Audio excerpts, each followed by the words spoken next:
Welcome, Pokemon Trainers, to an all-new series here on the Chamber of the Wraith. My name is Brian, I'm joined by fellow Pokemon trainer Honey, and today we're going to be talking about Pokemon in an interesting context. Honey, why don't you explain the point of this series?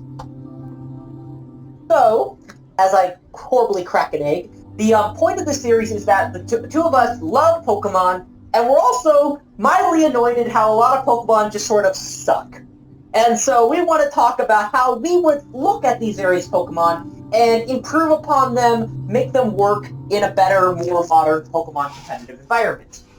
Exactly. And we're not aiming to make these Pokemon strictly OU or bust or ban worthy or whatever. We're trying to make them at least viable following our goal target is to make a Pokemon viable in the RU tier, in the Generation 8 RU tier. Because that way if it's an RU level Pokemon, we want to make sure that it's good enough to be like a top tier RU Pokemon. If it's untiered, we want to just make it good enough to be in RU. If it's in a higher tier than RU, we just want to make sure that it's good enough to be competitive at the tier that it is currently at. Yeah, like a UU Pokemon is good in UU, and OU Pokemon is good in OU. NU and PU Pokemon have a little more flexibility in where they can end up because RU is our primary target, but you know, RU is kind of like that, is like that sweet spot where if you're good in RU, in our minds, that's good enough. Exactly. And we will be covering approximately 50 Pokemon per episode. That sounds like a lot, but it's including evolutionary lines, but we're mostly talking about their fully evolved forms. So, for instance, if we were talking about the Bulbasaur line, we're going to predominantly focus on Venusaur, but also talk about the others. If there's a particular baby Pokemon that we would like to see do well in Little Cup, we'll bring that up when it actually gets involved. Exactly. And the other thing, too, is that we're not going to be focusing on more overarching things like mechanics changes or type matchup changes unless it's necessary, because Wolfie Glick already has done multiple videos on that, and, you know, Wolfie Glick is the man. So outside of random little typing ideas that we might have to help bolster a Pokemon and its others, we won't be focusing on type videos unless we decide, you know, maybe we want to have a crack at making bug types good. But before we get into that, because we're normally going to be following in National Pokedex order, we were going to do a couple of Pokemon in particular that we thought were interesting. And Honey actually has an interesting first shout. So why don't you take it away for us, Honey? Okay, so yeah, before we get talking about the Kanto stuff, I want to talk about underrated Pokemon that's really bad, but had a lot of, its design is something that has a lot of potential, in my opinion.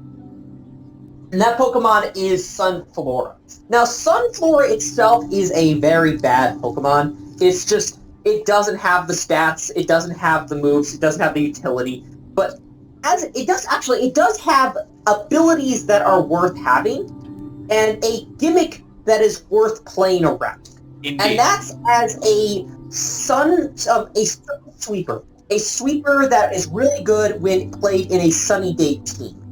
And while there aren't probably any drought Pokemon in PU, maybe there's a Ninetales or something going around in there. I think the Pokemon, I think Sunflora could very easily get an evolution that would make it really good. Because, give every Pokemon just a powerful evolution and it'll be good enough probably a lot of the time. But Sunflora specifically is a second stage Pokemon. And yeah, Sunflora has is already a stone evolution that you can have. But I think it would be really cool to have Sunflora be one of the few double stone evolutions where you start with a Sunstone to evolve it into Sunflora, and then you give it a Firestone to evolve it into Sunflora, where it will then be a Fire Grass Pokemon with a bit boosted into its speed and special attack, where it can now use its Solar Power ability with Stab Fire and Solar Beam for some really scary sweeping potential. Yeah, and arguably you could fiddle with the stats in a couple of different ways. You could have this thing, because for some reason this Pokemon also gets Chlorophyll, which which is also a really good sweeping ability. Like, having both Solar Power and Chlorophyll means this thing basically has Choice Specs and Choice Band on his body whenever Sun is out. So if you just, like, swap whichever, like, you could honestly have a lot of fun mix and matching the choice items on it as well when you're playing with it. Like, oh, am I going to have a Choice Banded Chlorophyll, one that's going to be super fast in Sun? Or is this going to be a Choice Band with Solar Power? Or am I going to mix and match to create a more balanced set? And I think what's really cool is that it's weird that a Pokemon with a base speed stat of 30 has Chlorophyll, but that can actually work interestingly to its advantage. Now, I think Sunflora, or this theoretical Sunflora evolution, should get 60 extra base stats to make it 485, which is pretty reasonable for a third stage evolution. You can make the case to make it 505. Actually, let's make it 505. 80 points across the board. And I think in terms of, like, video game competitiveness, it's a Pokemon that requires 2 separate stones to evolve. It's not going to be something you're going to be having in the early game. So I think having those high stats is perfectly fine for a Pokemon game. Yeah, so base stat total of 505 is good. So, and then there's 2 ways I see you approaching this. One could approach it giving it 40 extra? No, that's giving it 20 extra special attack, making it 125 special attack, which is not bad at all. And then pumping the rest into speed. So Sunflora would have from base 30 to base 90 speed, which pairs extremely well with Chlorophyll and with the Choice Specs Choice Scarf idea, or you only put part of it into speed, make it slower, but allow it to work as both a Chlorophyll Choice Scarf sweeper or operate under a Sunny Day Trick Room team. Because that's one of those things that I'm not sure, like, Sunny Day and Trick Room both requiring setup makes it a little bit tricky, so I think it would be smarter to just 20 in special attack and the other 60 in speed to give it base 90 speed, which for the record, that's the same speed tier as Kyogre and Groudon. And imagine if either of those Pokemon had access to Chlorophyll or Solar Power. I mean, Charizard has 100 base speed, and Solar Power makes it the king of VGC right now, so... Exactly. So I think honestly, just giving it like instead of making it 60 speed, make it 50 speed. Like, that's still decently sized with the Chlorophyll ability. Like, in a Sunny Day, it's still a decent-ish sweeper. Yeah. And if you give it the and I like the idea of having this thing that supports a Trick Room Sunny Day weird setup. That, like, it's not going to happen, but if somebody is that crazy, like, I want to reward them for that. Yeah, and you could even split it in a couple of different ways, where it's like, or we could go a little bit Rampardos with it. Like, I think special attack and speed should be the predominant benefactors of that 80-point speed boost. So either you put 60 in speed and 20 in special attack to make it a more well-balanced Pokemon. Like, the Trick Room thing doesn't work out well for it, but, you know, it ends up outspeeding, basically, it ends up with the potential to outspeed Regieleki with a Choice Scarf and the Sun up. Or you have 40 in special attack and 40 in special attack, make it 145 special attack, which is very high, with 40 in speed to make it 70 speed, so that it is it's a little less optimized for Trick Room, but, you know, you could still run it with negative speed nature and all that to make it... What actually you could do is, instead of, like, give it only 10 points in speed, make that a 40 speed, and put the points into special attack, special defense, and HP, and make it a Pokemon. Yeah, where, okay, if it gets 80 speed, that's like, okay, it's now a wall breaker that's going to, like, break through most of the walls and smash through. But if you give it the Solar Power ability, it's now just, this thing is going to be having a bit of bulk to it, so that it's going to take a few hits before it hits you with a massive solar-powered flamethrower or solar beam. Right. I think making it into a bulky character that then still has the option to be played in a Trick Room team if you need to is a cool idea. Absolutely. I'm trying to... I think I have this. Okay, so if I do... There's also the option to, like... So, in BGC games, like you mentioned that solar powered Charizard is very good in the current BGC. VGC games offer the ability to have, like, customizable loadouts because you only use 4 of your 6 Pokemon. Yep, and you have them side by side, so you make 2 moves per turn. Right. So if you have the Sunflora be both, like, designed to be good in both a Sun team and a Trick Room team, and you have 2 separate setup Pokemon.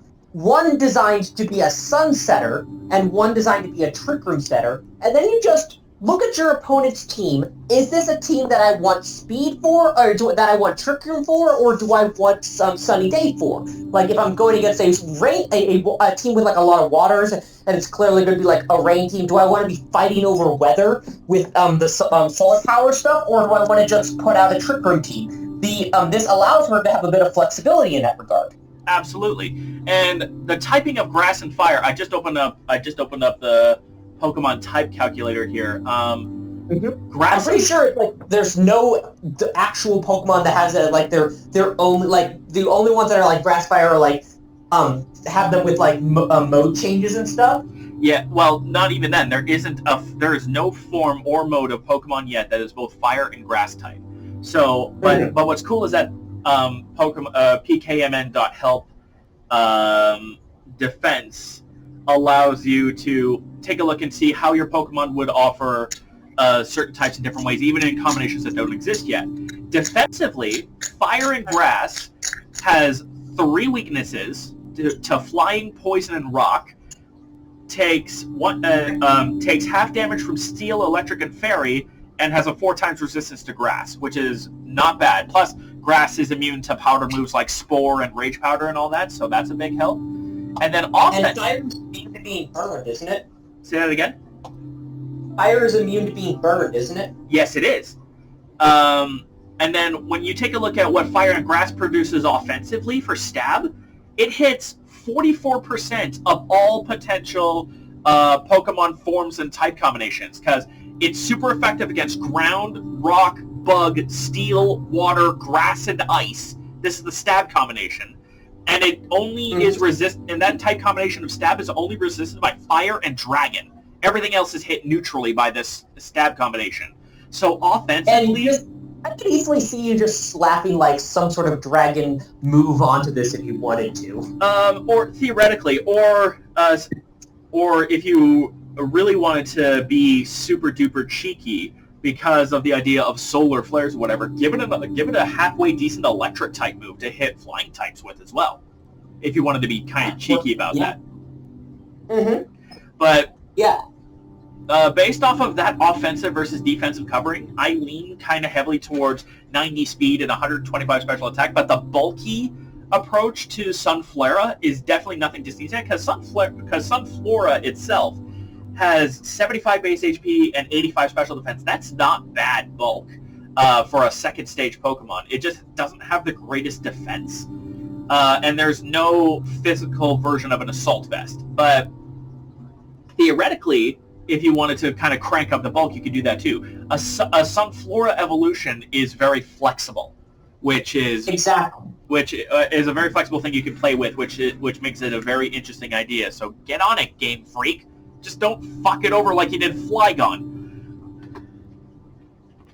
Poor Flygon. But okay, so we discussed my inclusion for this thing that we mostly started with Pokemon Cancer Pokemon. We started with a Johto Pokemon. But you have a Pokemon that you wanted to start with that's even later in the generation than a Johto Pokemon. Yes, I have a Kalos Pokemon that I wanted to talk about real quick because I recently realized just how shafted Go-Goat was. First off, Go-Goat only shows up in X and Y. Only shows up in X and Y. You could trade it into Omega Ruby and Alpha Sapphire, and you could theoretically Pokemon bank it into Sun, Moon, Ultra Sun, and Ultra Moon. But ever since Let's Go Pikachu and Let's Go Eevee, you cannot get Go-Goat or Skiddo. which is wow. frustrating because they promoted this thing as like a ride Pokemon, and they didn't even do that right with Go-Goat. At least Skiddo was actually fun. And then you look at its stats, and then you realize, what the hell were they thinking? First off, I'm looking at its stats, and these don't look bad. No. 100 attack and 97 special attack with 123 HP. This is a nice wall breaker. It even has like decent-ish special. Like this could be like a PU wall breaker, I feel. Yeah, and like its base stat total is 531. That's in starter Pokemon territory, for crying out loud. It's a pure grass type, which is but for a 2-stage evolution, this thing has like, I think this thing has like 130 extra points on friggin' Sunflora. So I don't think an evolution is necessary. Also, it's 5'7". That's a big goat. But it's hidden. It also what basically a finished Pokemon design. Like it looks finished. Yeah. Whereas Sunflora looks kind of awkward and gangly like a second stage form. But then we come to its hidden ability, Grass Pelt, which increases the Pokemon's physical defense by 50% when grassy terrain is active.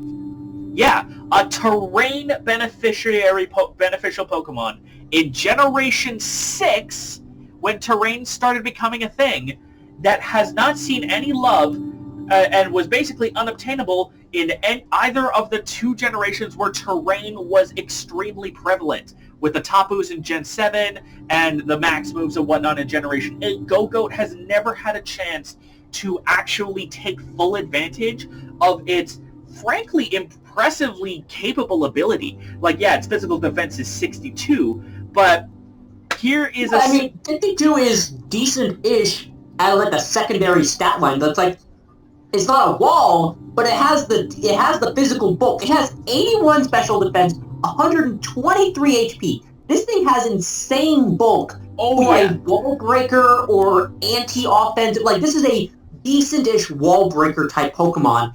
And if you double that special defense... Well, it goes up by 50%, but yeah.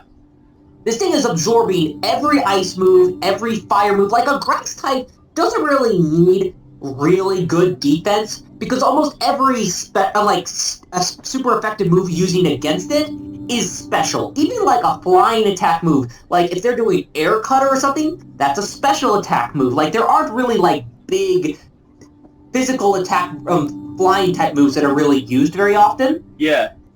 So like having this 81 special defense that gets boosted to 160 when in grassy terrain, and having 123 HP. This thing is a bulky mess.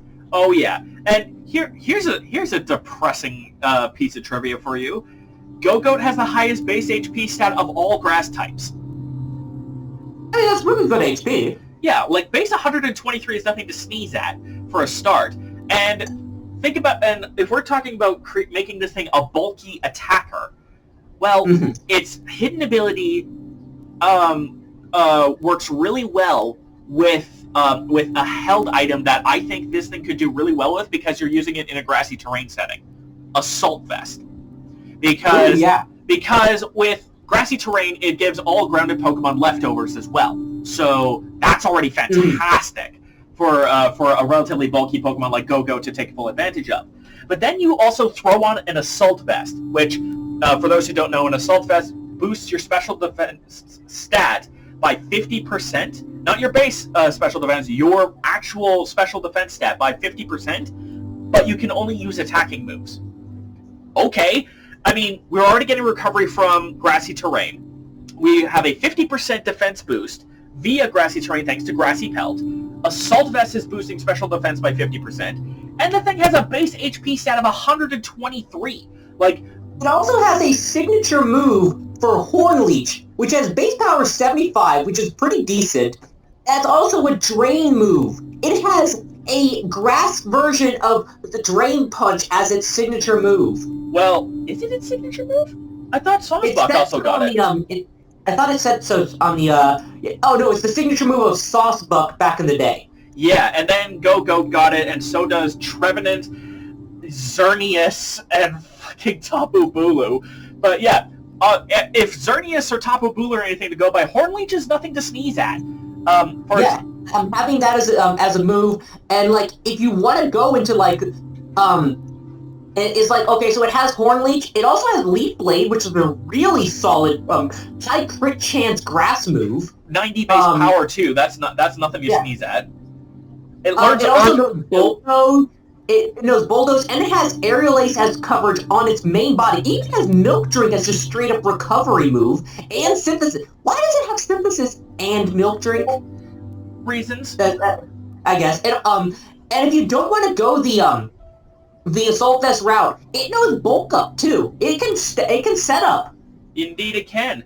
And again, we're talking about this for the physical set. Like we're going to talk theoretically a physical Go-Goat, right? With this particular setup, we crank up its HP to the max, and then have a decent amount of investment into attack, and then a little bit and then just to finish things up, a little bit of investment in physical defense to kind of shore it up, because it is like 81 to 62 is a noticeable difference. Just something to kind of shore up its physical defense a little bit. Because it also knows Rock Slide and Wild Charge is really good coverage moves to help against flying and ice weaknesses. Yeah. Like, it also... Oh, yeah! Let's not forget, this thing knows Seed Bomb, too! Yeah. Like it doesn't have a secondary effect or whatever, but Seed Bomb also doesn't make contact, so fuck you, Rocky Helmet! So a really good, physically offensive, tanky set that you could get is, I would have to pull up Showdown, and I don't really want to do that, but maybe I'll post it. Maybe I'll post it an image of it in post to kind of show what I'm talking about. I'm a little confused actually at this point, because everything we've been discussing about this thing, Go-Goat already has. So what would you actually do to help Go-Goat? First off, what I would do to help Go-Goat is actually put it in a game. That's the first thing. That's the first thing. But secondarily, Go-Goat already has the potential and everything to work out. The only thing I think it needs is the only thing I think it actually needs on its own is looking at its moves. It doesn't seem to have a really good way of it doesn't really seem to have a way of what was the way I was describing it? Maybe if I take a look at this thing's Generation 7 learn set, I can figure out what I'm looking for.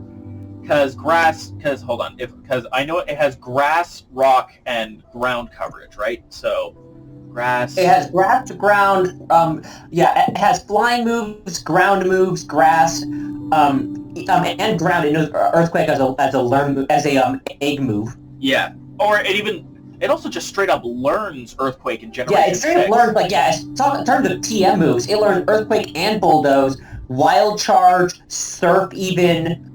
It is Rain Dance of all things, because you want to put this thing as like a setup sweeper or something. Oh, wait a minute. You also, it's also... Sunny Day as well.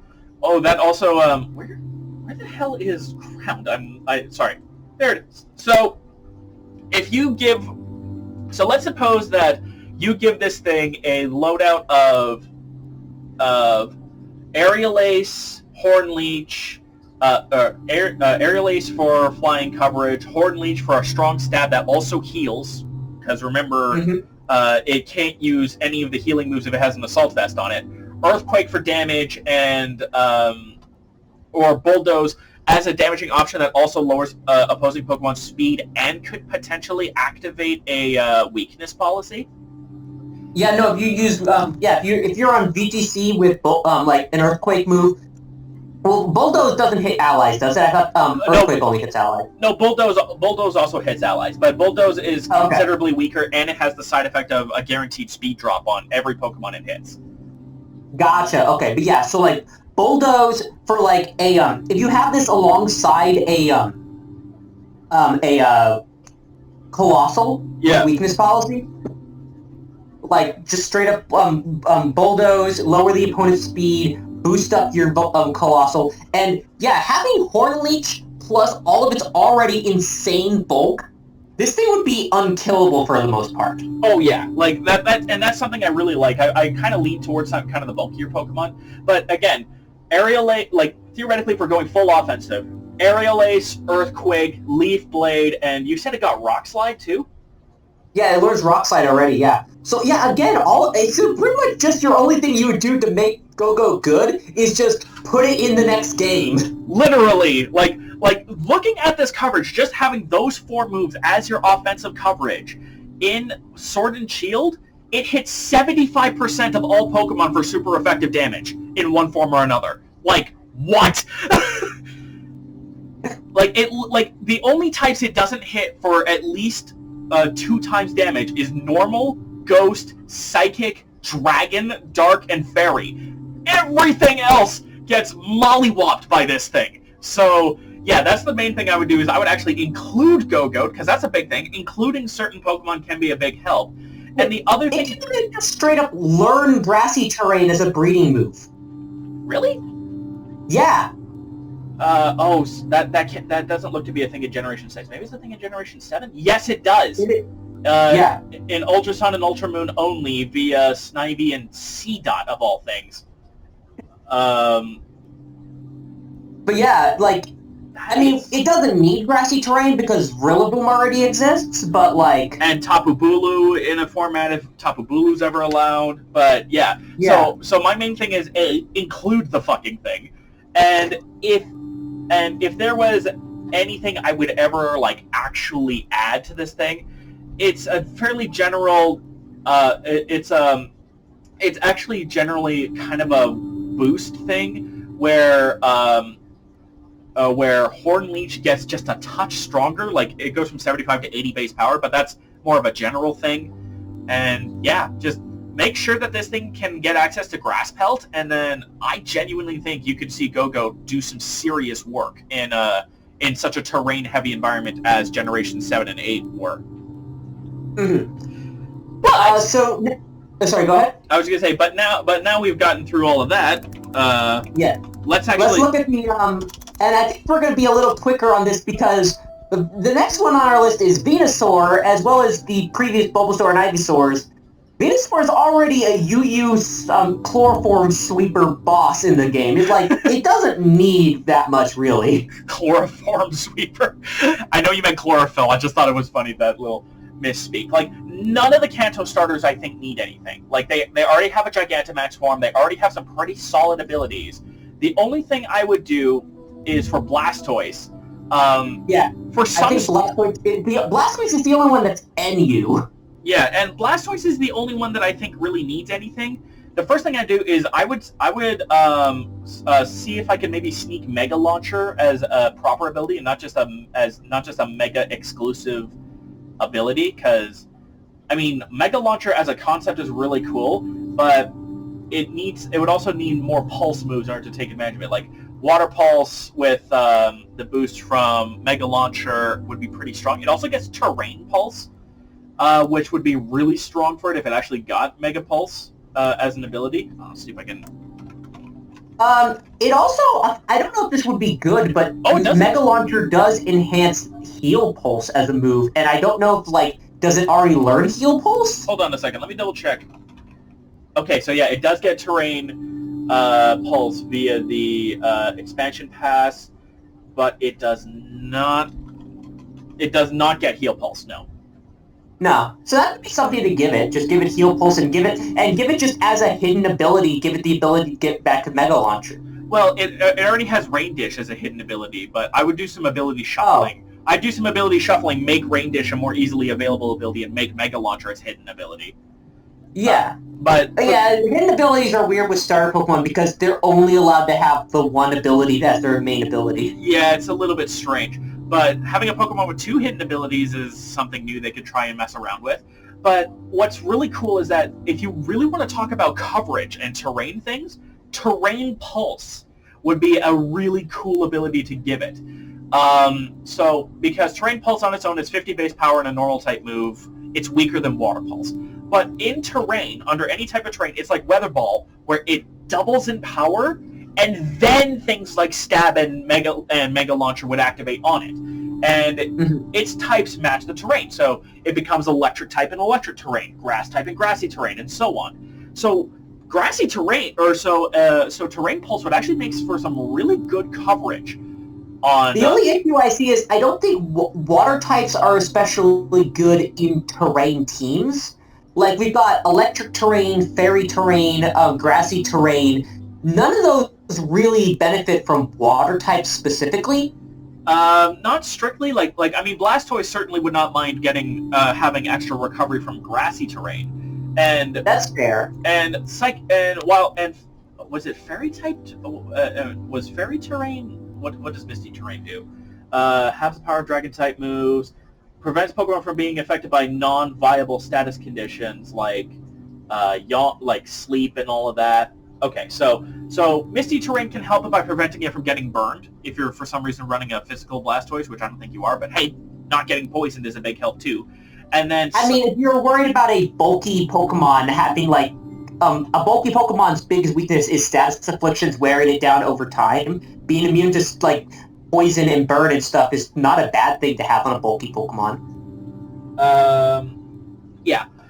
What was it looking? What was I looking at here? And then Psychic Terrain becomes immune to moves with increased priority. So a slower Pokemon might not necessarily get the benefits from that. But Blastoise, I think if it got Mega Launcher, would be a pretty good start. Its stats are fine because it's a third stage starter. Yeah. I mean, it was during X and Y format when it had Mega Launcher as an ability. It was a UU Pokemon back then. Yeah, it was a UU Mega because of Mega Blastoise being awesome, but Megas aren't. It did drop down to RU during Sun and Moon format when it still had the Mega Launcher ability, but being RU is better than being NU. Definitely. Not to mention again. Mega Launcher is a perfect ability thematically for Blastoise because it's a turtle with two cannons coming out of its shell. Exactly. I honestly don't feel Rain Dish is really a move that works well for it's a healing move that helps it out with that type of bulk, but there are better Rain Dish Pokemon in formats. Tentacruel, Ludicolo. Yeah, I think a Shell Smash Mega Launcher Blastoise would be much better. Oh yeah, just give this thing Mega Launcher, and I think that's enough to get it where we want it to be. Make sure that the turtle is actually in contention with its other siblings. Next up is Butterfree. Oh god, Butterfree. Butterfree has weird specific niches that it can do with, but its big thing that it has is just that it has Compound Eyes and Sleep Powder, and it's just any Pokemon with Spore does what Butterfree wants to do better. Not to mention as well, in Generation 6 it got a 10-point stat boost to its special attack. So it has a base 90 special attack from Gen 6 onwards, but it still has a base stat total of 395. So yeah.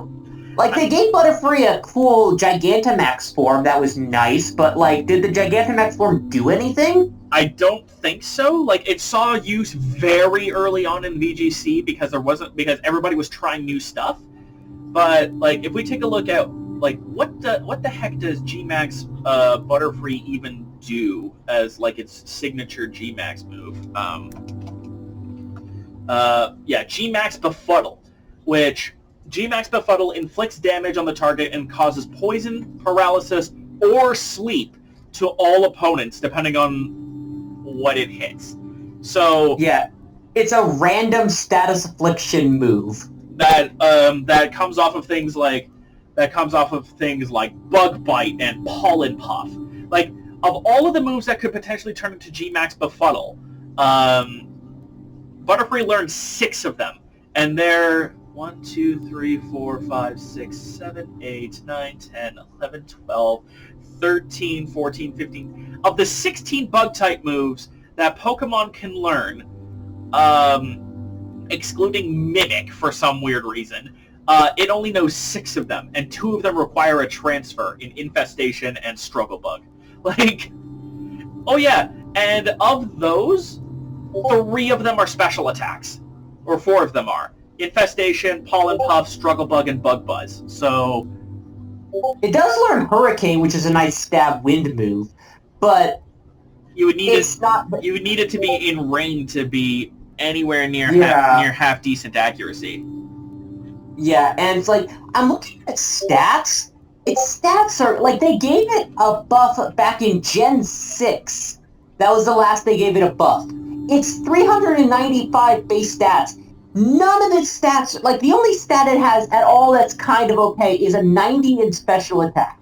It is garbage in all of its stats. Yeah, and I get why, because it's an early game Pokemon you are supposed to You're supposed to teach the players about evolution and that Pokemon can evolve by being really early game evolution thing, but like no one's playing Gen 1 anymore. Indeed.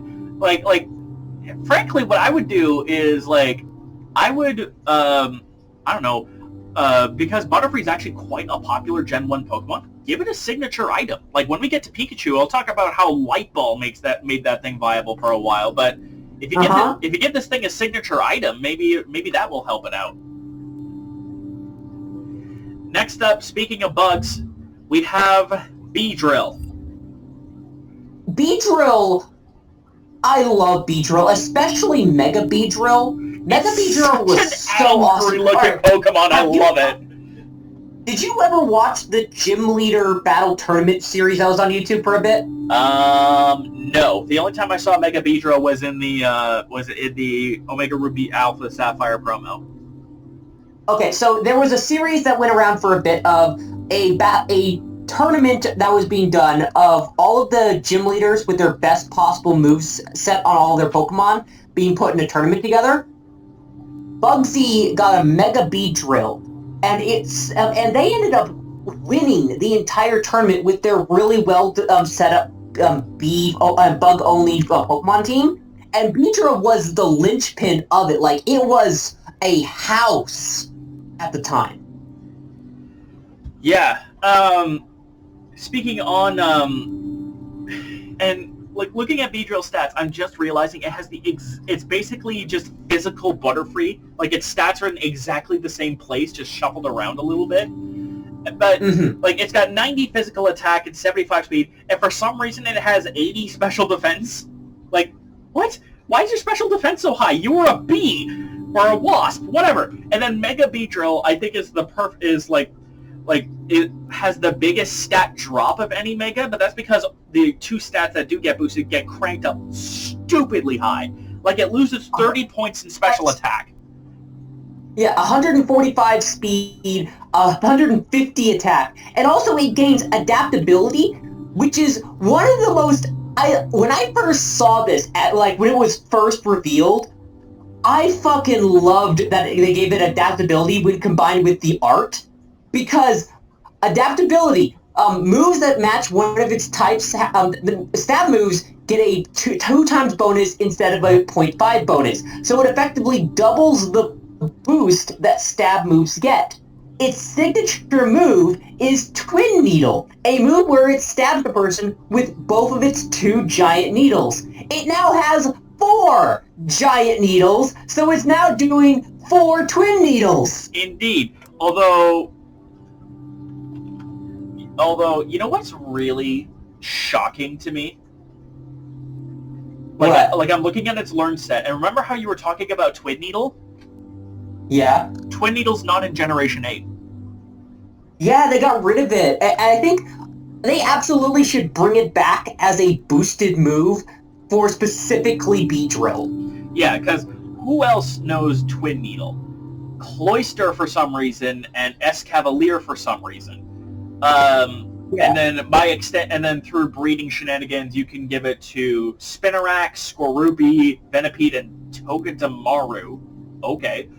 But with Twin Needle, what is its base power? Its base power is 25 base power, and it hits twice, so it's 50 base power with a, and there's a 20% chance to poison, on this Pokemon. So... What Tail Slap stats? Tail Slap? I think it's 25 base power and it hits 2 to 5 times. Really? I thought it was just a double hitting move. I was trying to look at what the next best double hitting move that's good or not was. It would be Tail Slap, because while it's 85% accurate, it hits 2 to 5 times. Yeah. And well, no, I just meant like what is a good just that only hits 2 times. Nothing else. I don't think. Yeah. I don't think there's anything. Well, no, I know there's one other move that hits twice. Dual Chop. Besides Dual Chop. That's what it was. There. Haxorus's former signature move, Dual Chop, which is 40 base power. Make it 40 base power. Right. But also, I think just having Needle is not going to be good enough just because look at those atrocious stats it has. No. But, okay, its stats are at least better arranged than Butterfree, having 75 speed, 80 special defense, and 90 attack. Those are at least decent-ish stats. It's like, man, what do you even what do you even do with this thing? Because it's also bug poison type. Yeah, well, okay, it was bug poison type when it had the Mega Evolution, and when it was Mega, it was a UU Pokemon. Yeah. It was good when it had that Mega Evolution. Like, yeah, it was ridiculous in terms of its stats, but, okay, it currently has a base stat total of the same as Butterfree. If you give this thing just a... no, it's even worse than Butterfree. It's just 380... Oh, no, I'm looking at the next stats. Sorry, it still goes up to 395. Yeah. If you just buff this thing up so that it has 100 attack and 105 speed, this thing would be a house in, like, NU format. Yeah. And I think having that legacy, just giving that speed, that boost up so that it becomes... not even like 100, like, okay, so that, no, just do the same reflection for its speed and attack, so speed is 5 points less than attack, so if it has 100 attack, give it 95 speed, so that's a total of 30-point boost to its stats, so it would have 425, and give the same boost over to Butterfree. I don't know what you would do for Butterfree specifically, but, like, give it something. Like, what even, like, look back at Butterfree, what its stat spread is like again. If we were to give it a 30-point boost in its stats, give it, special attack and special, give it, actually, no, what I would do for Butterfree is I would give 30 points in, 30 points in, special defense so that it's, just straight up put all 30 points in special defense, I feel. Make it a bit more bulky. Right. That or divide them up so it's 20 in special defense and then like 10 in HP or something. But like make Butterfree a little bulkier. And with its Tinted Lens ability, which Tinted Lens is the opposite. I think I'm getting confused with Shield Dust or something, but Compound Eyes is its signature ability. Right. Well, not signature, but it's its dedicated ability. Yeah. So that's all well and good. But yeah, so Beedrill, just buff it up so it has 100 attack and 95 speed, and give it back Twin Needle, but buff Twin Needle so that it's a base 40 power move. Like, that'll make it good enough to see play in, like, NU and stuff. Yeah. That does not hurt. Next up, we have a Pokemon that actually has halfway decent stats. Pidgeot. Yeah, Pidgeot. There's a weird, it's not one you'd think about as being, like, good, but it's not bad. No, it got a 10-point speed boost in Generation 6, so it has a base speed stat of 101, and it does have its Mega.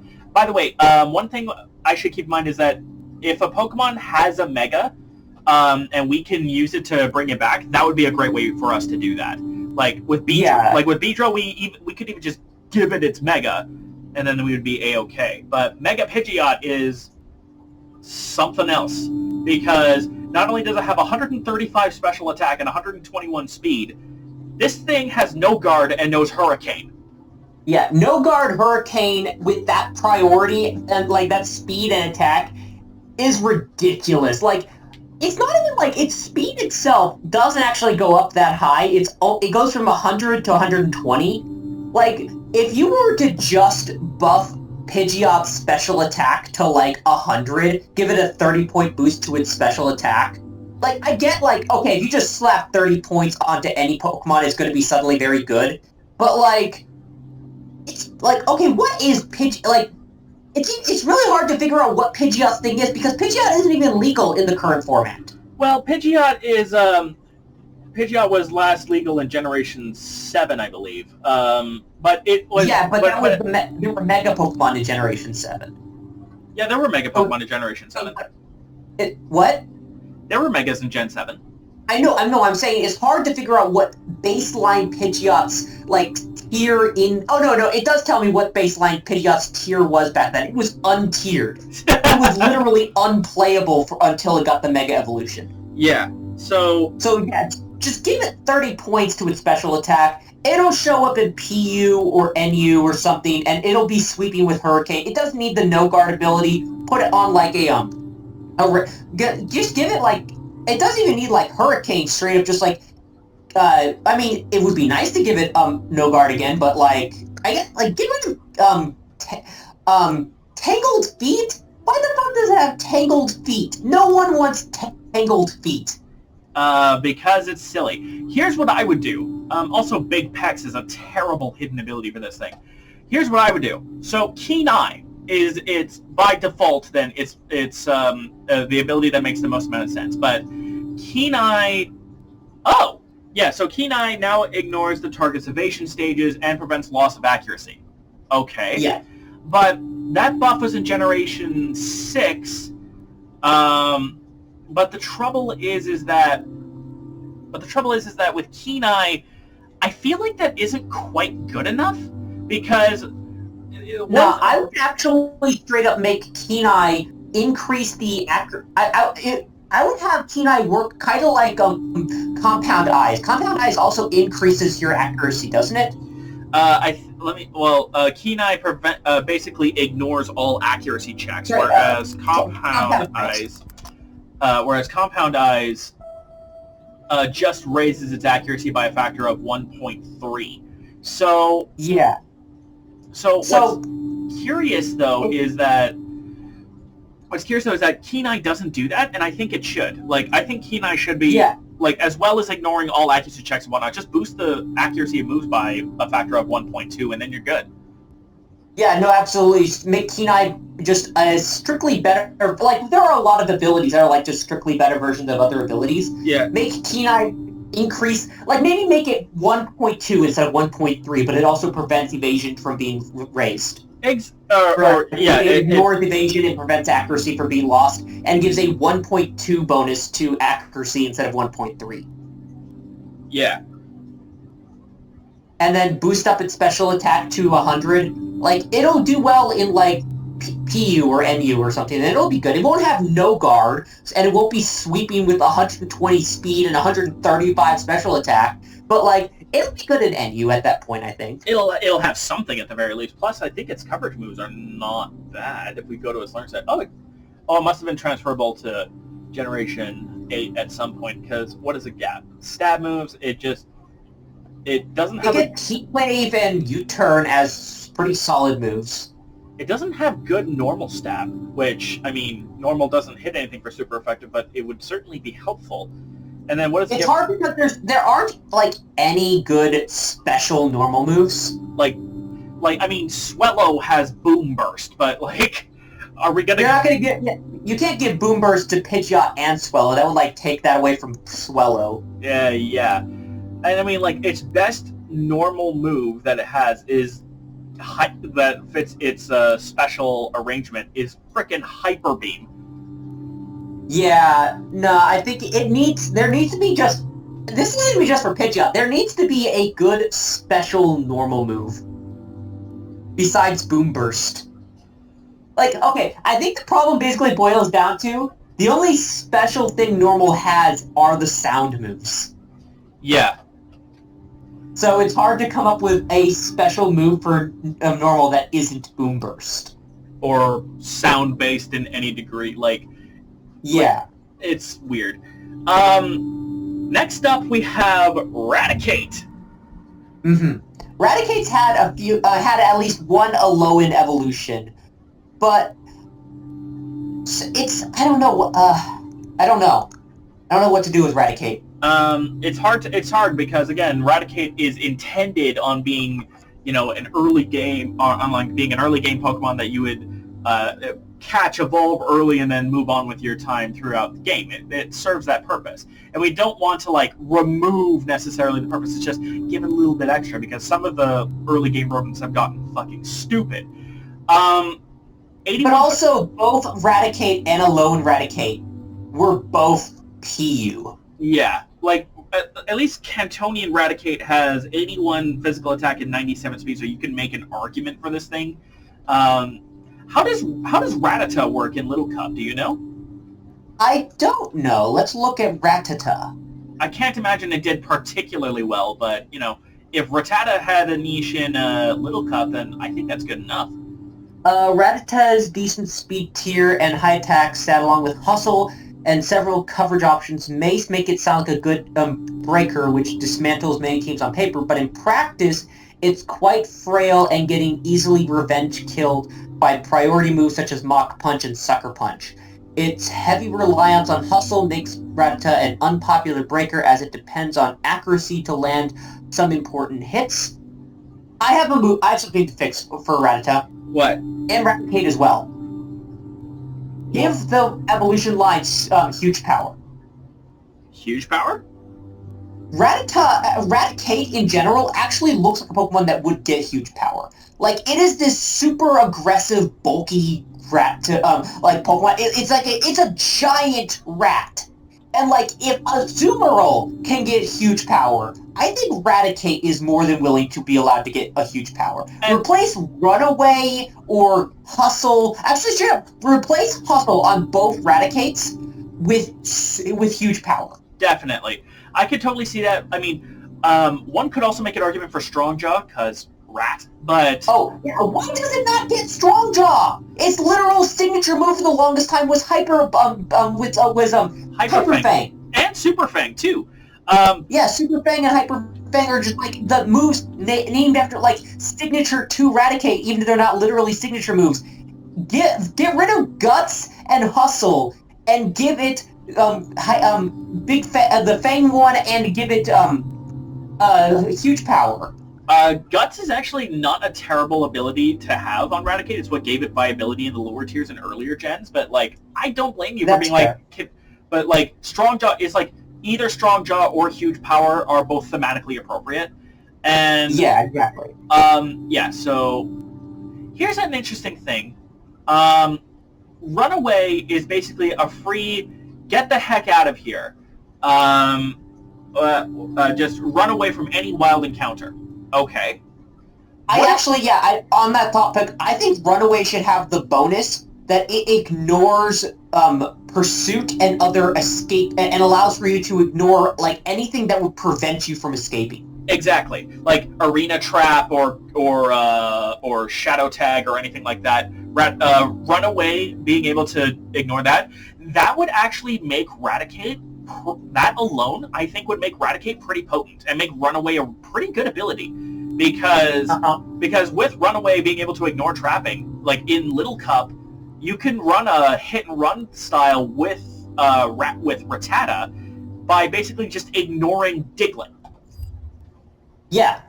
Diglett itself, Arena Trap, being able to ignore Arena Trap, being able to, just straight up being able to get away at any point in the time, being able to jump in when needed, and also for, being able to put that on Raticate as well isn't a bad thing.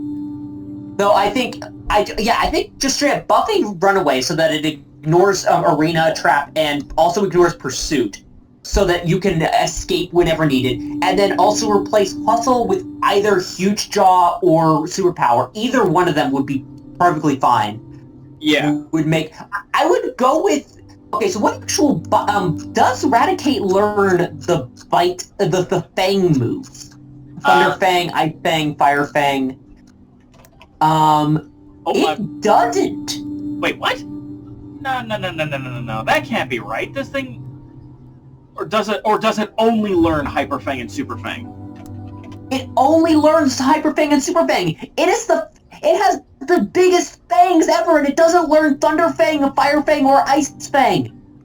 That is... Or even, like, Psychic Fang. Give it all of the Fang moves and give it a Huge Fang. No. Wait a minute. What happened to Hyper Fang? Because I know this thing used to... Was Hyper Fang removed? I think it was removed. Hyper Fang was always kind of a bad, I don't know. Super Fang is the one that always does half damage. Yeah. Which is like, no one ever likes Super Fang. Like, it's good in the beginning because, like, yeah, it'll chop off half their health, but like, it'll never finish the Pokemon off. It's like Hyper Fang was at least like a really good damaging move. Yeah. It was also, I think it was also a thing, they got rid of a lot of the signature moves because they were taking up space on the memory. But yeah. Like... That seems silly. Also, this makes me laugh. A little bit of trivia for you. Apparently the literal translation for the Japanese name for Hyper Fang is the certain kill Fang. Yeah, I'm looking at that too. It's very hilarious. So, like, that's hardcore, man. But yeah, so some buffs to abilities, give it more bite moves, replace Hustle with either Strong Jaw or Huge Power. Either or is perfectly fine, and then Raticate and Rattata have potential. Then we have my preferred bird from Generation 1, Phiro. I'm a big fan of Phiro too. I like Phiro. Phiro's really cool because, again, if we compare it to Pidgeot, because, you know, they're kind of counterparts to each other and whatnot. Yeah. Phiro has a base stat total of 442 to Pidgeot's 479. It's not as high, but where it is distributed is actually kind of surprisingly good. It's got a base attack stat of 90 and a base speed of 100. Its big problem is just it's a normal flyer, which do not get good coverage at all, and it's just, like, it is interesting that it has Sniper as one of its abilities, which is a decent ability. Yeah, that buff is just critical hit, and then it has Keen Eye, which if we give it the Keen Eye buff, that's already off to a good start. Also, is it just me, or does the thing kind of look unfinished? I can definitely see an evolution for Phiro, though. I do like how Phiro currently looks. Yeah. It does look kind of I think it just needs a redesign rather than a new evolution. It's just kind of, its snapped neck look doesn't really work well. I think also, whenever I think of Phiro, I don't think of this Pokemon video game art that they gave it, but rather my mind always jumps towards the Pokemon anime adaptation manga. Yeah. In the manga adaptation of the anime, Ash catches the Phiro from the first episode. Oh, that's cool. And it is drawn, it has like a 30-foot wingspan in that manga. It has an enormous wingspan. It is drawn like in the most badass way possible. Is that adaptation the Electric Tail of Pikachu? Yes. I actually like how thick its neck is in the art. Yeah. Oh no, it looks like a really terrifying bird of prey, like this massive wingspan, huge body, like the dead eyes it even almost has, like it kind of looks like it's almost like its eyes are like can't even see, it's so like dead focus on murder. Yeah.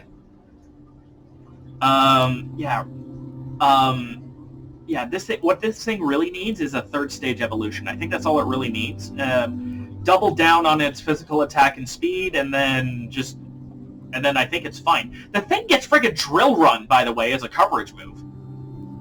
I do like that. I like that they gave it these sort of drill abilities to, like, flavorfully go off the fact that it's, like, got a giant drill head. The thing I think actually it needs, and this, I think, is a thing that all normal types need, is there a single normal move that has a high crit chance? Is there a single... Yes! Slash! Oh, Slash. Phiro doesn't learn Slash. Despite its talents. I don't think any normal flying types learn Slash, by the way. What? I don't think a single, like, early route bird knows Slash.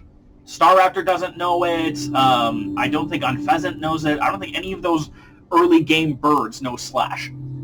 Yeah, give it some Slash with Dipper would be a good combination as well. Yeah, Slash. Slash that boosted some crit power. Drill Peck does not have an increased critical hit rate, so I would give Drill Peck an increased critical hit rate. Keep it knowing Drill Run because ground coverage is actually not bad. Like I love that it knows Drill Run. Like normal flying ground coverage. Lets it hit just under half of all known Pokemon. It deals super effective damage to fighting, poison, rock, bug, steel, fire, grass, and electric. It also knows Steel Wing, which I think could use just a slight power boost. Like its accuracy, like it being 70 base power and 90% accurate doesn't really make any sense. Make it 80 base power and 90% accurate. Keep its chance to raise the user's defense stat by 1 stage, and there you go. Tack on Steel, and it now gets the ability to hit Ice and Fairy types for super effective damage too. So yeah, just give Phiro an evolution, and then we're set. Speaking of Pokemon, what would you call its evolution? We got Spearow, Phiro,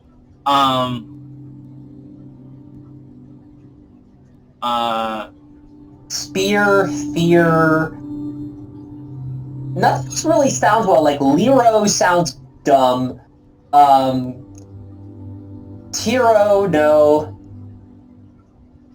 Wait, honestly, what if it's a corruption of the name Zorro? Zorro.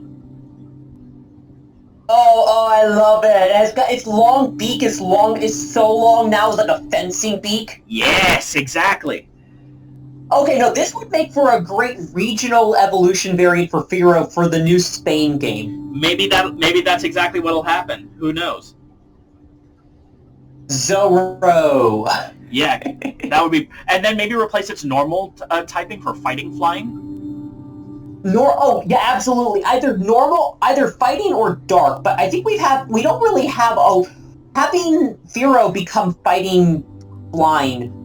It might end up being too similar at that point with the new Zapdos we just got. Oh, with Galarian Zapdos? Well, there's also Hawlucha, but... Yeah, but I mean just like a sort of design element. It would look too much like with Galarian Zapdos, I feel. Maybe, but it could just be a coincidence or something. But here's a Pokemon... Oh my god, that should definitely have gotten a whole bunch of love. It's one of my favorite Kanto Pokemon, Arbok. Arbok is a good one, yeah. I think like Arbok is absolutely one of those Pokemon that should have a regional variant for every region to show like a signature snake that lives in that region. And then if you look at some of its older Pokedex entries, they literally say that the hood, the mask patterns on the hood of Arbok are supposed to be different for every region, but they haven't been doing that since Generation 2. Yeah. It's definitely something that they should fix and edit with. What are its abilities? It has Intimidate, one of the best abilities in the game. Oh yeah, and Shed Skin is not bad either, even if it's completely immune to one of the statuses it would want to be shedding. Unnerve isn't, like, its abilities are definitely not its problem. I think its biggest problem is really its stats. It has a base stat total of 448, just a bit ahead of Phiro.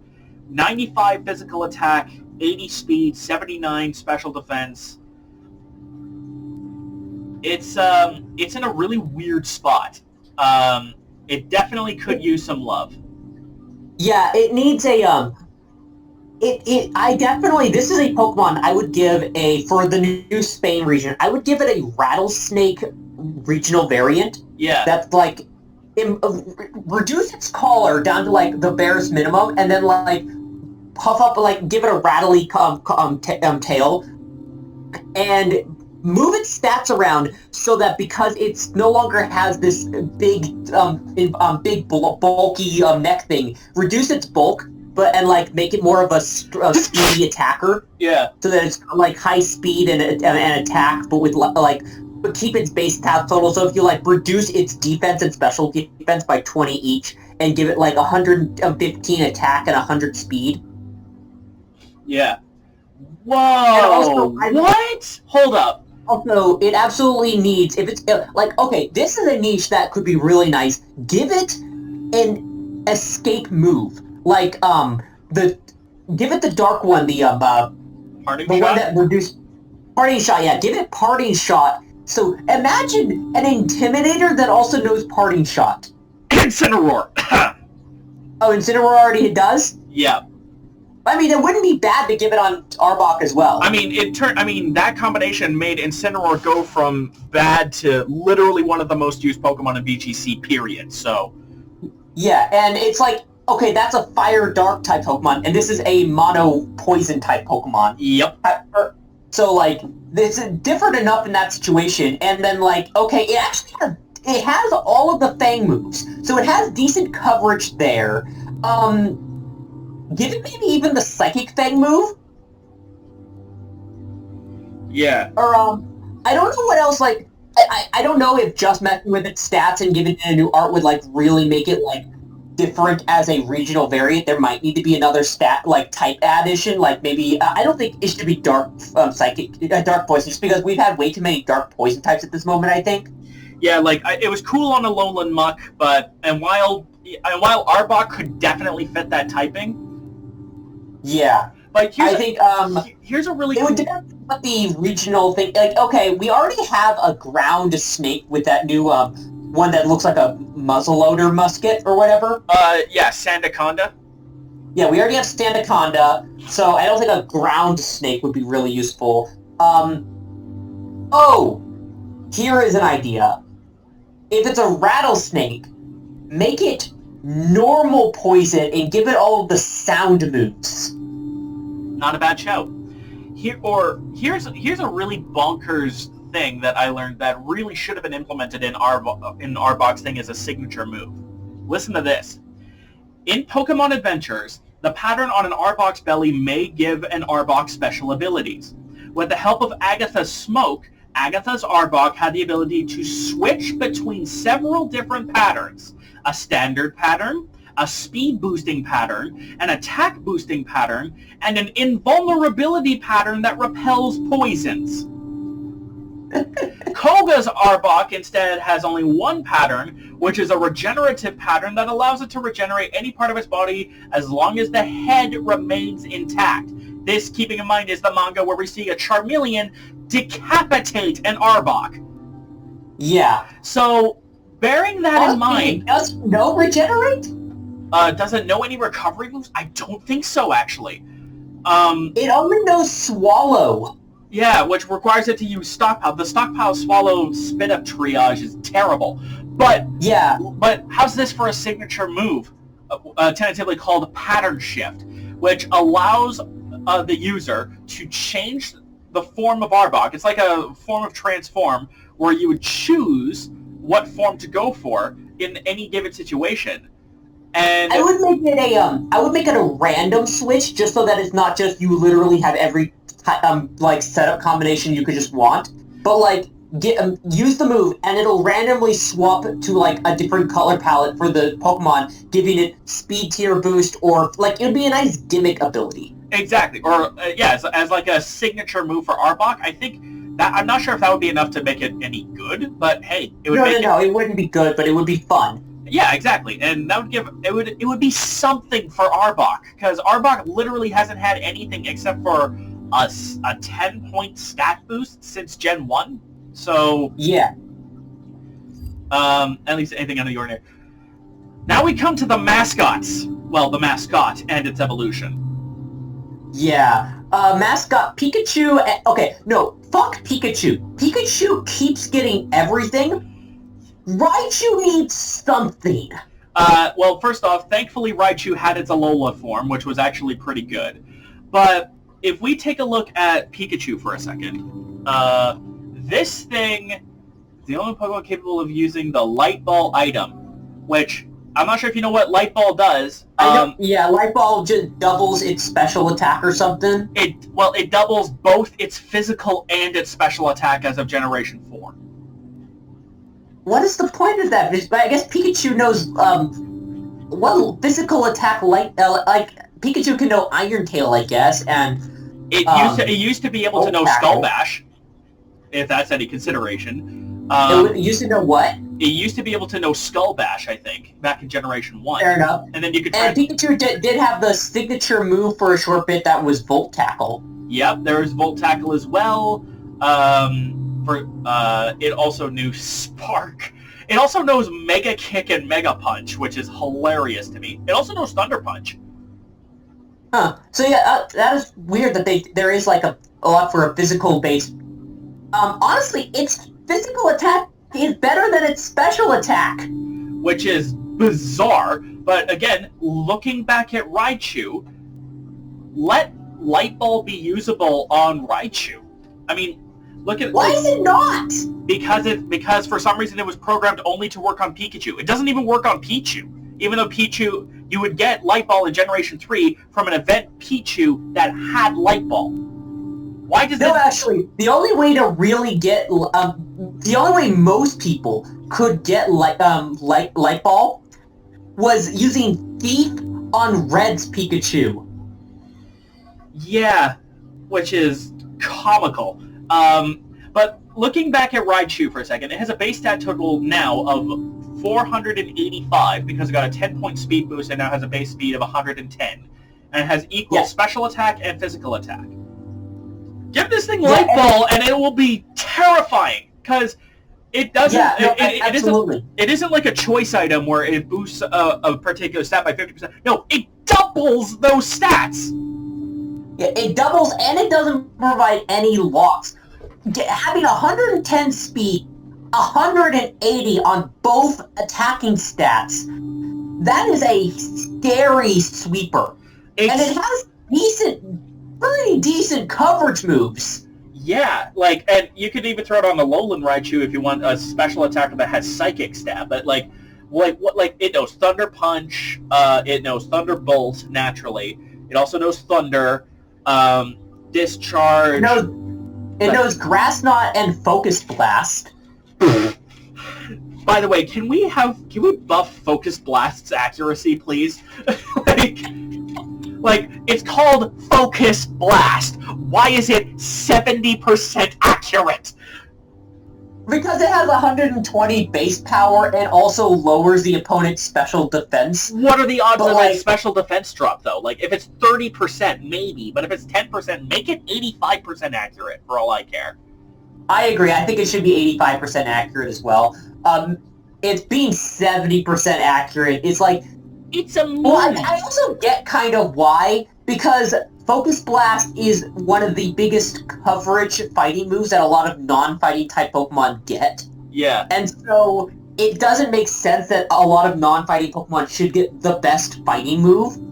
So but the thing is also, Focus Blast is still the best special fighting move general at all for any fighting type Pokemon. Yeah, second place is Aura Sphere, which is 80 base power, but it never misses. Yeah. And it's just that's what I would do. I wouldn't increase Focus Blast. Just give us a third special fighting move that's like Kamehameha Wave, but for fighting types that doesn't miss. Yeah, or give it 100% accuracy, call it Aura Wave or something, and boom, done. Yeah, Aura Wave, 100% accurate, hits both opponents, but has 80 base power. Let's call it 85. Because remember, because spread moves lose some of their damage to hit multiple opponents. Fair enough, yeah. Or just make honestly, that seems we're on that as a topic right now, but yeah, the for Alolan Raichu, for both Raichu and Alolan Raichu, honestly, yeah, you're right. Just make it so that Raichu can use Light Ball. Yeah, that's all it needs. Let it use Light Ball, and it's already fairly, it's already kind of common in VGC as a support Pokemon, because it's got Fake Out and Nuzzle, and Electro Ball. 90 or 95 special attack with 110 speed. Those are already really good stats. Definitely. Just that little buff of just let it use Light Ball, because being forced to use a specific item to buff your things is always a natural downside, because now your Pokemon can't use the other stat of boosting items. They can't use Choice Band to increase its or Choice Specs to increase its speed. And it can't use Leftovers. It can't use Assault Vest. And it loses. And generally, when you're using Raichu as support, you're always slapping a Focus Sash on it. So yeah. So you're already restricted to basically using Focus Sash on Raichu anyway. So you take so that gives it an extra niche. You can make it a supportive Pokemon if you want with Focus Sash, or you can turn it into the electrical equivalent of a glass cannon with Light Ball. Exactly. And I like that idea a lot. That is solid enough. Indeed. It's just like, that's all it needs. Okay, now the next Pokemon on the list is Sandslash, which is a Pokemon that's had a regional variant at one point. Which was banned from several, which has been banned from a few tiers in Smogon recently because of Slush Rush. Yeah, so Slush Rush in general has been an ability that's been broken pretty hard for a lot of ones. Same with Sand Rush, which that was the reason why Excadrill ended up in Ubers. Yeah. And it's like, oh my goodness, I'm looking at Sandslash's stats.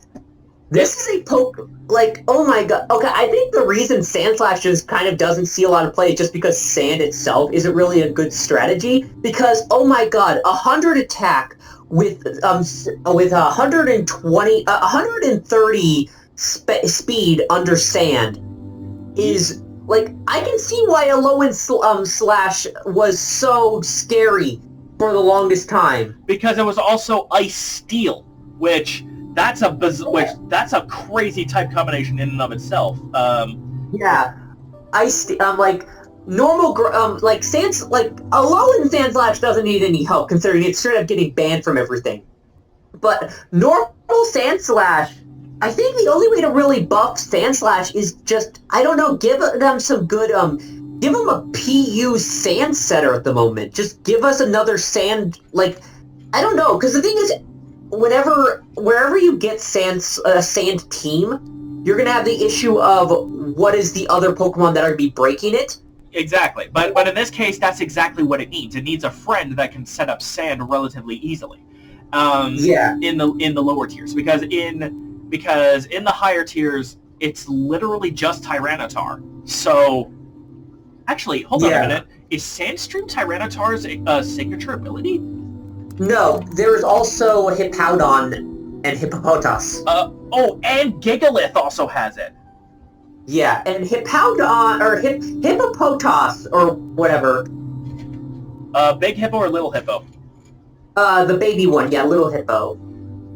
Yeah, Hippopotas is in Little Cup, and Hippowdon is in Yu-Yu. Yeah. What is the P? Is there a PU Sand Setter? You said Gigalith. Is Gigalith in PU? The closest would be Gigalith, because Tyranitar it's an RU. So in theory, if you throw Hippopotas on a PU team with Sandslash, that's a pretty good way to enable Sandslash. I looked at Hippopotas. It's in ZU at the moment in terms of competitive things. Which is, the new lowest, which is an unofficial new lowest tier, but pretty soon that might actually become a thing. So that doesn't seem like a bad shout. And Sandslash is seeing competitive play. Sandslash is seeing play in ZU, so having a Hippopotas Sandslash team, I think Sandslash doesn't really need the help. It just needs the right metagame. Exactly. All it needs is a little bit of extra development in ZU to make it official, and I think Sandslash would be fine. Another thing I wanted to look at were some of its moves. What the hell is Crush Claw? Crush Claw is a pretty good move as far as I believe. Inflicts damage and has a 50% chance of lowering the target's defense stat by one stage. 75 base power, 95% accurate, Sandslash learns. That's not bad. That's actually not bad at all. It knows Earthquake, of course. It knows Dig, of course. Gyro Ball doesn't really fit on a Pokemon that is going to be using Sand Rush as its primary gimmick. Man, what this thing needs is a little more coverage. I mean, it knows Poison Jab, but it's got a good stab. It would probably have a Rock type attack. Poison Jab would help it with fairies, and then I don't know. At a push, you could maybe throw on Crush Claw or some kind of setup move, but I'm just looking, and Hone Claws would be perfect setup for this thing. It doesn't know Home Claws? No, it does know Home Claws. Home Claws is an egg move that it picks up from several Pokemon like Excadrill, Mienshao, and Weavile.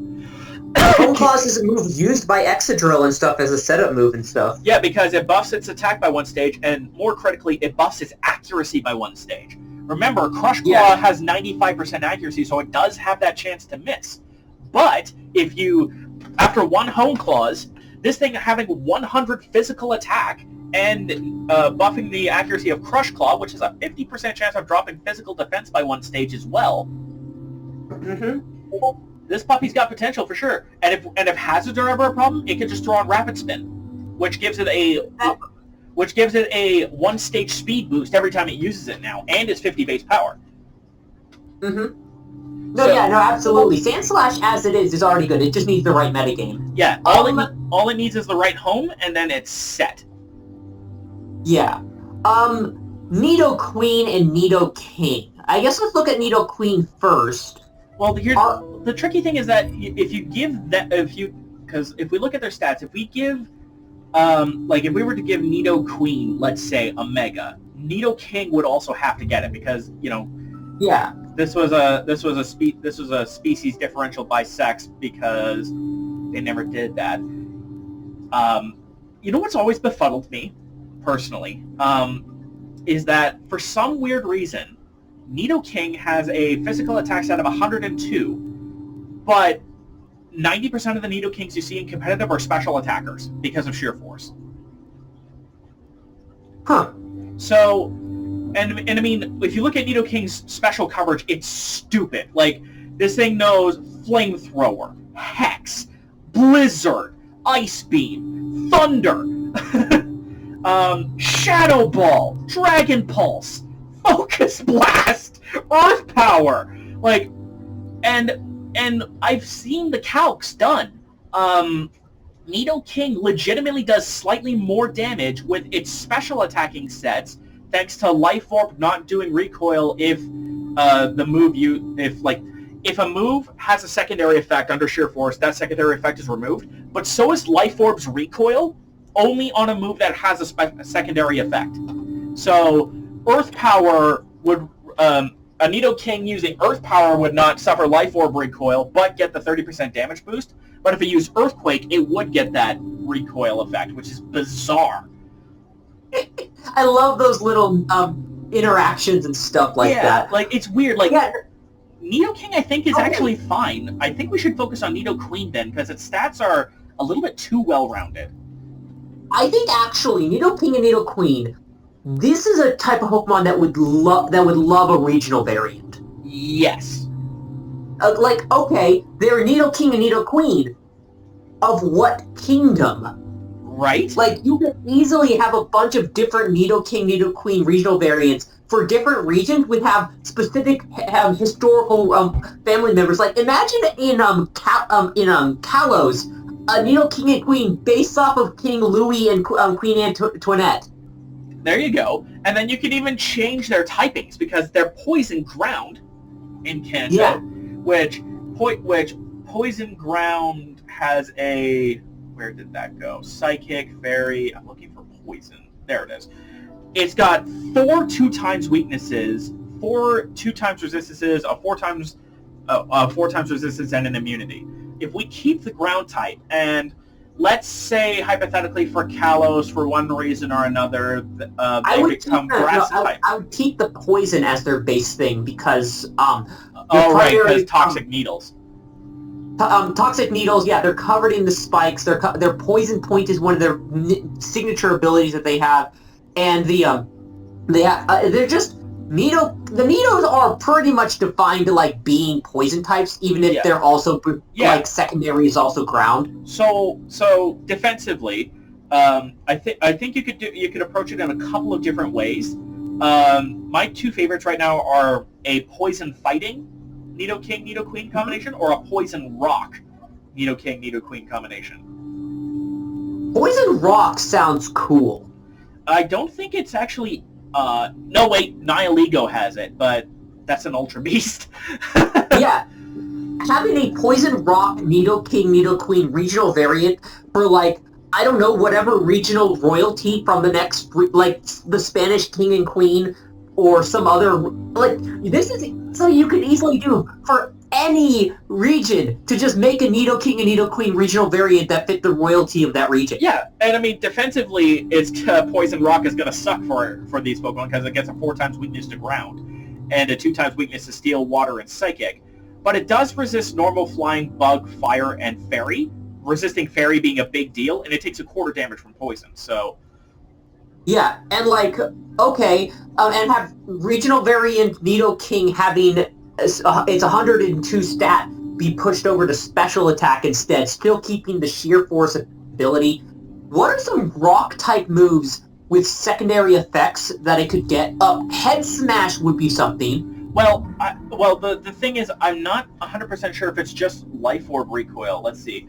It would also ignore the recoil and stuff on the moves themselves for if they have secondary effects. Yeah, let's see. Reducing the target stats, increasing the user stats, inflicting a status condition, excluding bound, and causing a target to flinch. Those are all. Those can all be removed. Anchor shot and all of them. However, Thousand Waves is not. Sheer Force does not consider recoil or decreasing the user's own stats to be additional effects. Properties of moves... it doesn't ignore downsides. Okay. Yeah, so, but properties of moves like a high crit ratio, being unable to miss, having variable power, having a charging turn are also not considered. So, okay. So the predominant thing is, you know what's a great example of a rock-type move that would work in this regard, even though its base power is kind of meh, is Ancient Power. Oh, yeah! Because Ancient Power is 60 base power, meh, but it has a 10% chance to give you an Omni Boost. Ditch that for extra power, and you're already off to a pretty good start. Other rock-type attacks. I'm going to see if Nidoking actually learns any rock-type attacks that fit into that category, because... I feel actually a rock-type Nidoking would probably prefer the physical attack, just because rock-type attacks tend to be more physical-based. Yeah, you could probably shuffle its speed for more physical defense. It's slower but bulkier, is a classic idea. Plus, it also knows Poison Jab, so... They can also learn Poison Jab, so ditch the Poison chance for extra power on a move that could probably just squash fairies. Yeah. Nidoqueen, actually, let's take a look more at Nidoqueen, because Nidoking, he has, like, textbook written down on how to make him better. But, like, let's look at Nidoqueen. Like, what actually does she have? Because her thing at the moment is she's got this incredibly well-rounded, bulky stat line. Yeah, and she in general was kind of back in the older metagame. She was used in the UU tier as kind of the resident bulky tank. But this was back in Generation 3. Hulk Hogan commentated on a fucking Generation 3 match. So,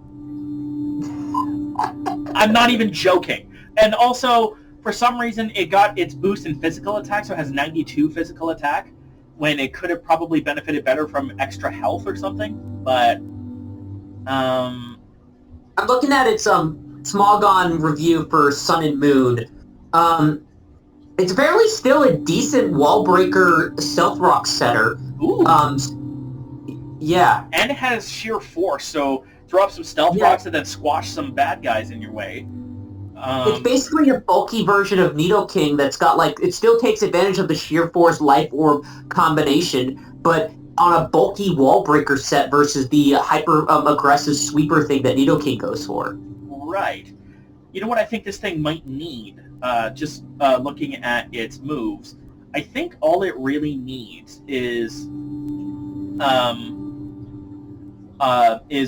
some way to increase its bulk a little bit while also attacking, like a defensive version of Power Up Punch or something, and then...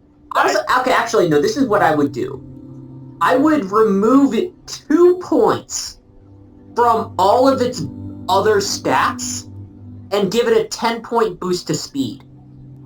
So you would 88, so 2, 4, 6, 8, 10, 12. So you'd remove all of the stats, I presume, except for HP, and then dump them into, because you're only giving it... It's just 2 points being removed from all of them. So we'd have 88 HP, 90 attack, 85 defense, and then take that 10 points that was removed from all of them and slap it onto speed, so it now has an 86 speed. 88 because it's actually 6 stats it's drawing from. One. What's two, the 6 three, stat? Oh no, I miscounted. That's yeah. That's on me. I miscounted. Speed is the 6 stat. Yeah. So yeah.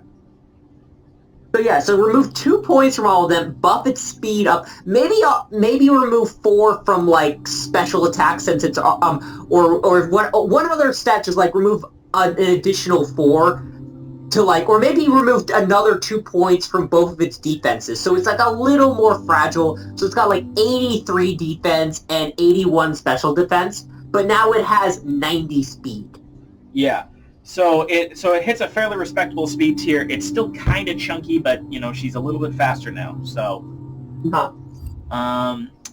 Clefable doesn't need anything. I'm not even just saying that because I don't particularly like Clefable. This thing and Clefairy see use in VGC and in high-level play on a pretty consistent basis ever since they both became Fairy type and Unaware became a thing. In fact, also Clefable having just one of the biggest move pools in the game. Not to mention it gets... Did you know that in Generation 4 OU, Clefable, for a short period of time, was used more as a physical tank than Blissey was? Yeah. No, it was a huge thing. People were arguing about which one was the better tank to run for because Blissey had better HP, but because Clefable had better bulk as a whole, it was slightly better sometimes as a tank. And it had Magic Guard. Yeah. Magic Guard and is just a really powerful ability for a wall, and just the insane amount of coverage. Just every generation they gave Clefable like a couple extra moves all over the place. It just has like one of the biggest move pools in the game. It's almost farcical. And then I mentioned Clefairy specifically because unlike Clefable, Clefairy actually has a signature ability. Well, signature-ish ability. And what I mean by that is that Clefable does not have this ability, but Clefairy does, and that allowed Clefairy for a little while to see more use than Clefable did in VGC. Friend Guard. You're talking about Friend Guard. That's an interesting ability, honestly. Yeah, and Clefairy I would really like to see Friend Guard get put on other Pokemon because that's a really interesting ability. Indeed, and the Pokemon that do have it are is Cleffa, is the Clefairy line up until Clefable, the Jigglypuff line up until Wigglytuff, which gets it replaced. Happiny of all Pokemon gets fucking Friend Guard, and the Vivian line. Yeah, and also apparently a Kerfluffle. What the fuck is Kerfluffle? A what? Oh, it's a create a Pokemon project. Oh yeah. I don't know where you saw that. That you must. I'm on Smogon. That's why. Yeah. So Clefable doesn't need anything. I honestly think Clefable and Clefairy are fine. They don't. Yeah, no, they are absolutely fine. They don't need anything. Ninetales. So Alolan Ninetales saw a lot of play as a hail setter. Ninetales also seen a decent amount of play as a sun setter. Well, it was it was the only sun setter in Gen 5. Weather setup ability is already like a decent thing that they have that gives them that specific niche. Yeah, and in Gen 5, it was the only it was the only Pokemon that could set up the sun in Generation 5. Yeah. And well, I like this having like a collection of, okay, this is the UU Sunsetter, this is the PU Sunsetter, this is the OU Sunsetter. I like having that sort of niche of specific setters that only exist for specific tiers. Like, I don't think Ninetales needs any changes. What? You get a call today? No. Oh.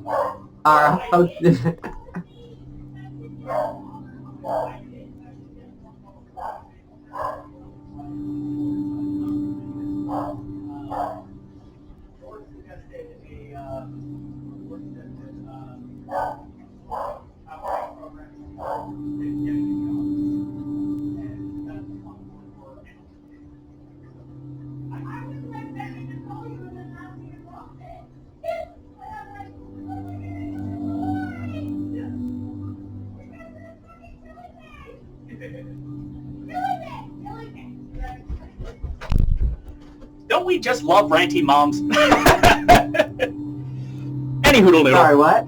I was just saying, don't we love ranty moms? I apologize for that. Anywho. But yeah, I think Ninetales, both forms of Ninetales, are good enough as they already are.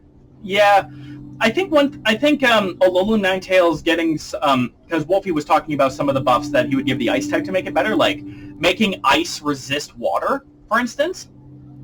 The big thing I would do to buff ice is I want to give Hail the ability to buff the buff defense for all ice Pokemon the same way Sand buffs the special defense. Wolfie brought that up as one of his favorite changes that he would give it because it makes perfect sense. And it would help Alolan Ninetales as well, because Alolan Ninetales, for the longest time, had a signature move that would have been perfect if it was just a little bit bulkier. Mm-hmm. And also, imagine the weird iceberg crocodile Pokemon. Avalugg? Imagine Avalugg with these boost to its defensive stat using Hail. That would be so good. Where is I I want to double check Aurora Veil real quick because I want to see if anybody else got it. Aurora Veil. Yeah, Aurora Veil basically being Reflect and Light Screen at the same time, but only for Hail. Yeah. Okay. So Aurora Veil existed as a TM initially. I honestly thought it was Alolan Ninetales' signature move, but no. Like, the Pokemon that learn by leveling up are Ninetales. Vulpix gets it at level 44.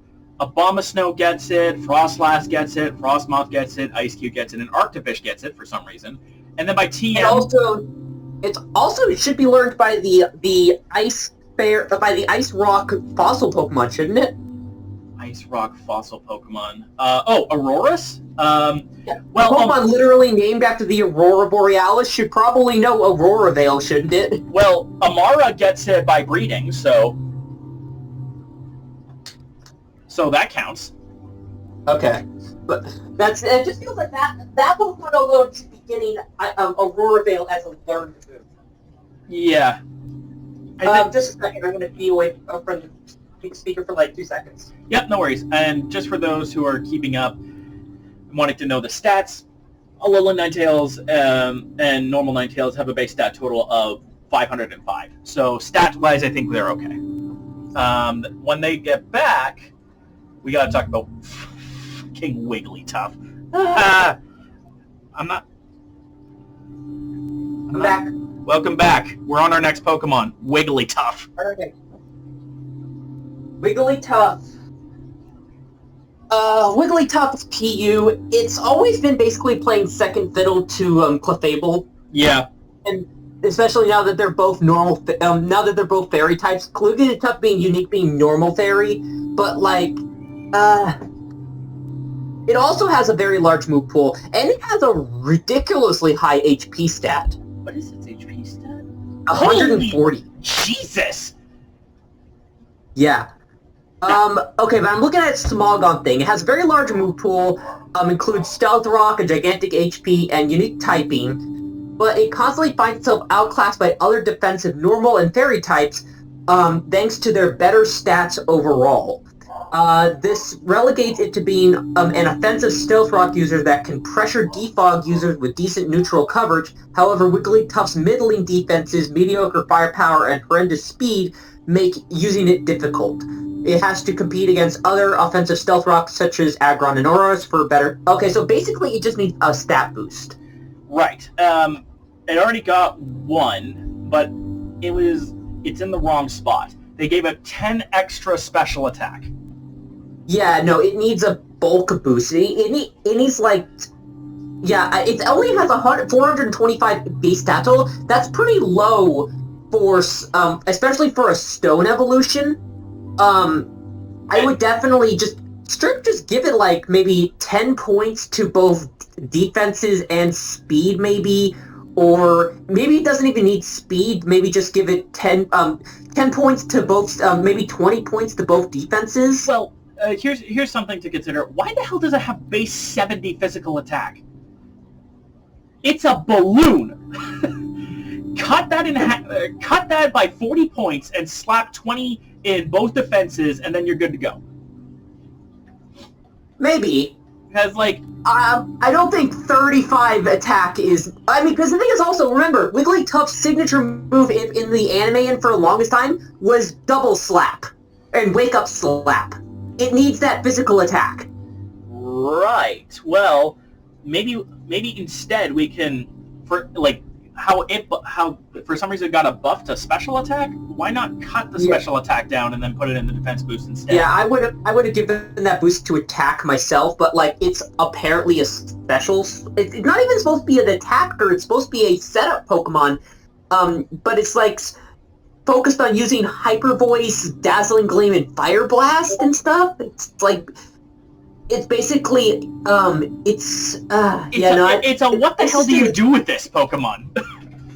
Yeah, exactly, like, Wigglytuff's best setups Stealth Rocks and punishes Defoggers. From there it uses good coverage options for neutral damage against everything in PU. However, other offensive Stealth Rock users like Aggron, so yeah, it's not even doing what it's supposed to be doing. Because they just randomly gave it a good special attack instead of what it actually needed with bulk.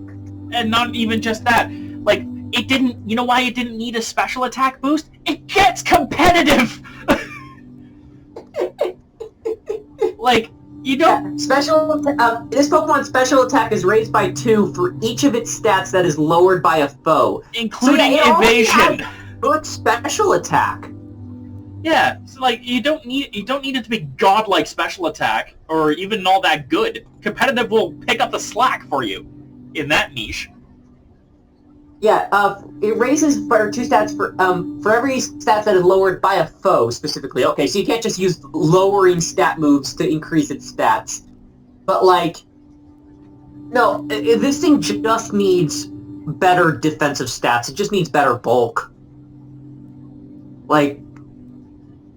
Reduce its attack to 60, and then give it an extra, so to pump it up, its defensive stats up by just 5 points each, and then give it an extra 10 points straight up to each of them, so that it gets 60 defense and 65 special defense. And 60 attack. Yeah, it's weird. The balloon Pokemon's just in a weird spot. Golbat doesn't need anything because it has Crobat. Crobat, yeah. I'm a big Crobat fan, but, like, I don't know what Crobat needs. Well, base stat total of 535, 130 base speed. At a push, you could probably slash its defenses to boost to boost its physical attack, but, like, I don't know if that's strictly necessary. It's a UU Pokemon. Yeah, so it definitely doesn't need anything. I think Crobat's fine as it stands. Oh no, it dropped it dropped down to RU and UU in Sword and Shield. What the fuck? Okay, is he playing both places? What's it doing in UU? Yeah, because sometimes Pokemon can do that, like, Gastrodon is a great example, because back in Generation 4, it was widely considered an NU Pokemon by usage, but the thing's only good tier that it was good at was an OU. So yeah, in UU, it's apparently, it's played because it can outspeed Salazzle and Ribombee in the format. So okay, it's like an it's an anti-setup counter pick for like those types of matchups where you're worried about the Ribombee setups, doing setups and stuff. Yeah. But then in RU, it has great defensive, great bulk and defensive typing that allows for it to threaten Pokemon with I love how fast Crobat is. And being able to remove Hazard with Defog. Yeah, it's always basically serving as an anti-setup card. Yeah, so it definitely has its niche. It has really good stats. Plus, the fact that it gets access to moves like Poison Fang and Cross Poison definitely doesn't hurt either. So. Yeah, and also Inner Focus, now that it has the boost that it's immune to Intimidate, is such a good ability. Yeah. And Infiltrator's not bad either. I don't know how common Substitute is nowadays, but, like, Infiltrator as an ability is, like... With Aurora Veil is when Gigantamax Lapras was a thing? Yeah, Gigantamax Lapras was around throwing up Aurora Veils just as things. Having Infiltrator back then would have been really good. Yeah, but now I definitely would have preferred Inner Focus, but that's fine, because it's not a hidden ability, so it's a lot easier to get. So, the bats are fine. Vileplume. Poor man's Venusaur. That's literally what this thing was. Like, I know, it's literally just bad Venusaur. And what do you, what do you even do? Because, the things you would do to it, you could also do to Venusaur, and then you would just have clones of Pokemon. Yeah, it's in NU, while Venusaur is in UU, yeah. But it's, but Vileplume acts as a check to common Pokemon in the tiers such as Flygon, Delmise, and Guzzlord. It's got great type and reliable recovery. Effects 4 has chance to passively punish attackers and pivots. Natural strength and unique combination of stabs. Vileplume also serves as a great tool against bulky steel types, as corrosive gas removes their held item, and sleep powder puts them to sleep. However, it is slow and vulnerable to psychic and fire.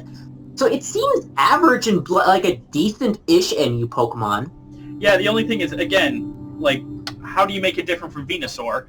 I think at this point, Vileplume is just the NU version of Venusaur, and it seems to be doing that role well. Yeah, I mean, it gets Moonlight, which is not bad at all.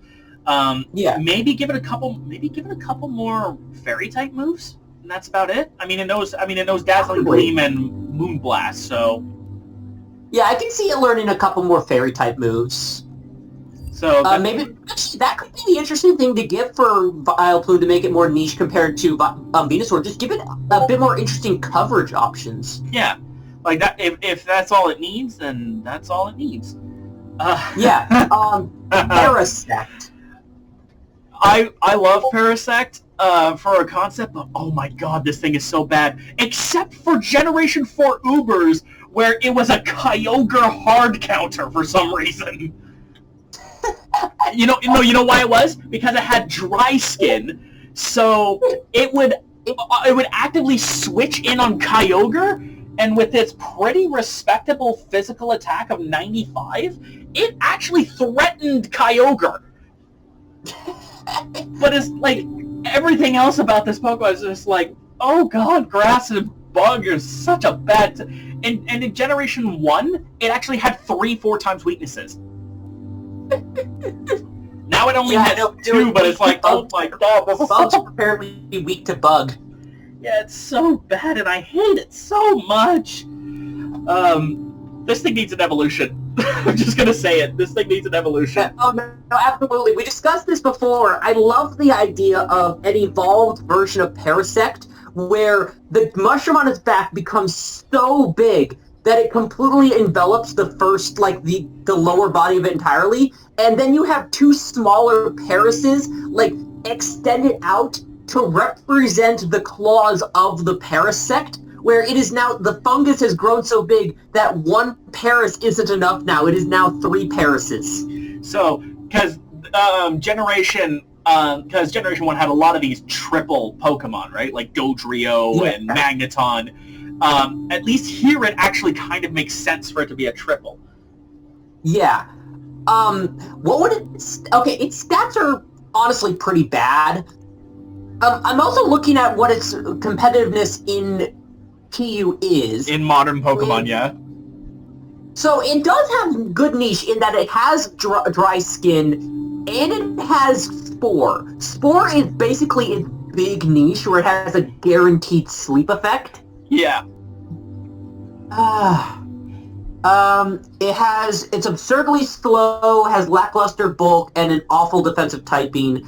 4 times weakness to flying, and weak to rock, ice, poison. Yeah, it's almost weak to more types than it is neutral to. Flying, there poison, are a lot of other grass types that do better. Tangela has access to Regenerator, and bulk via Eviolite. Roselia has access to entry hazards and Eviolite.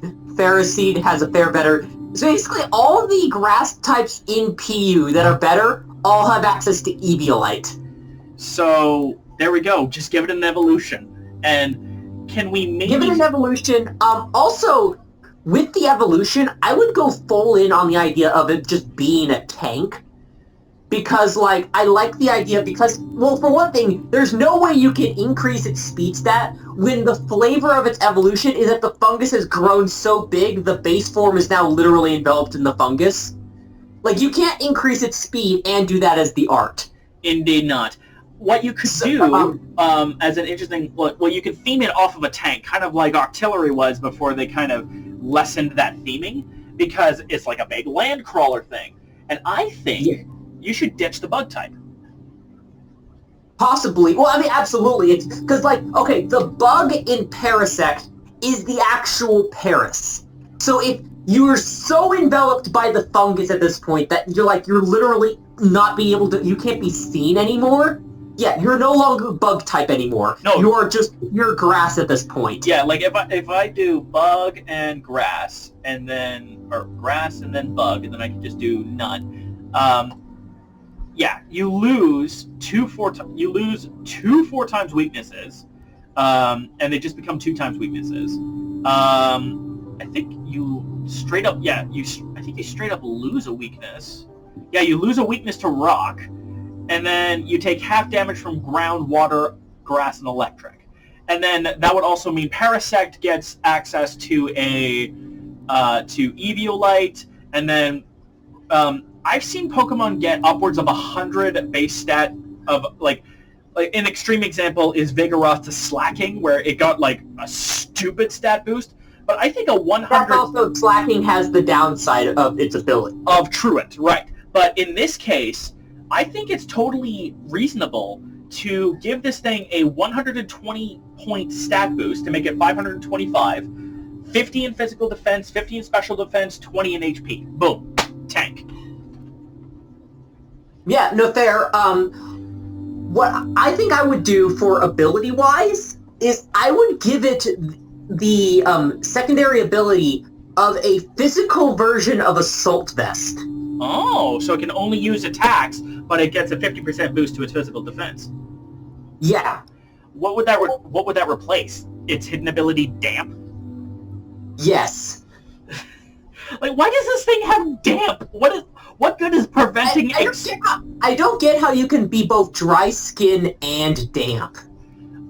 It's, like, by dampening its surroundings, so it's more like it prevents the effective explosion. Still, dumb, stupid, weak, bad ability. Get rid of Damp and replace it with...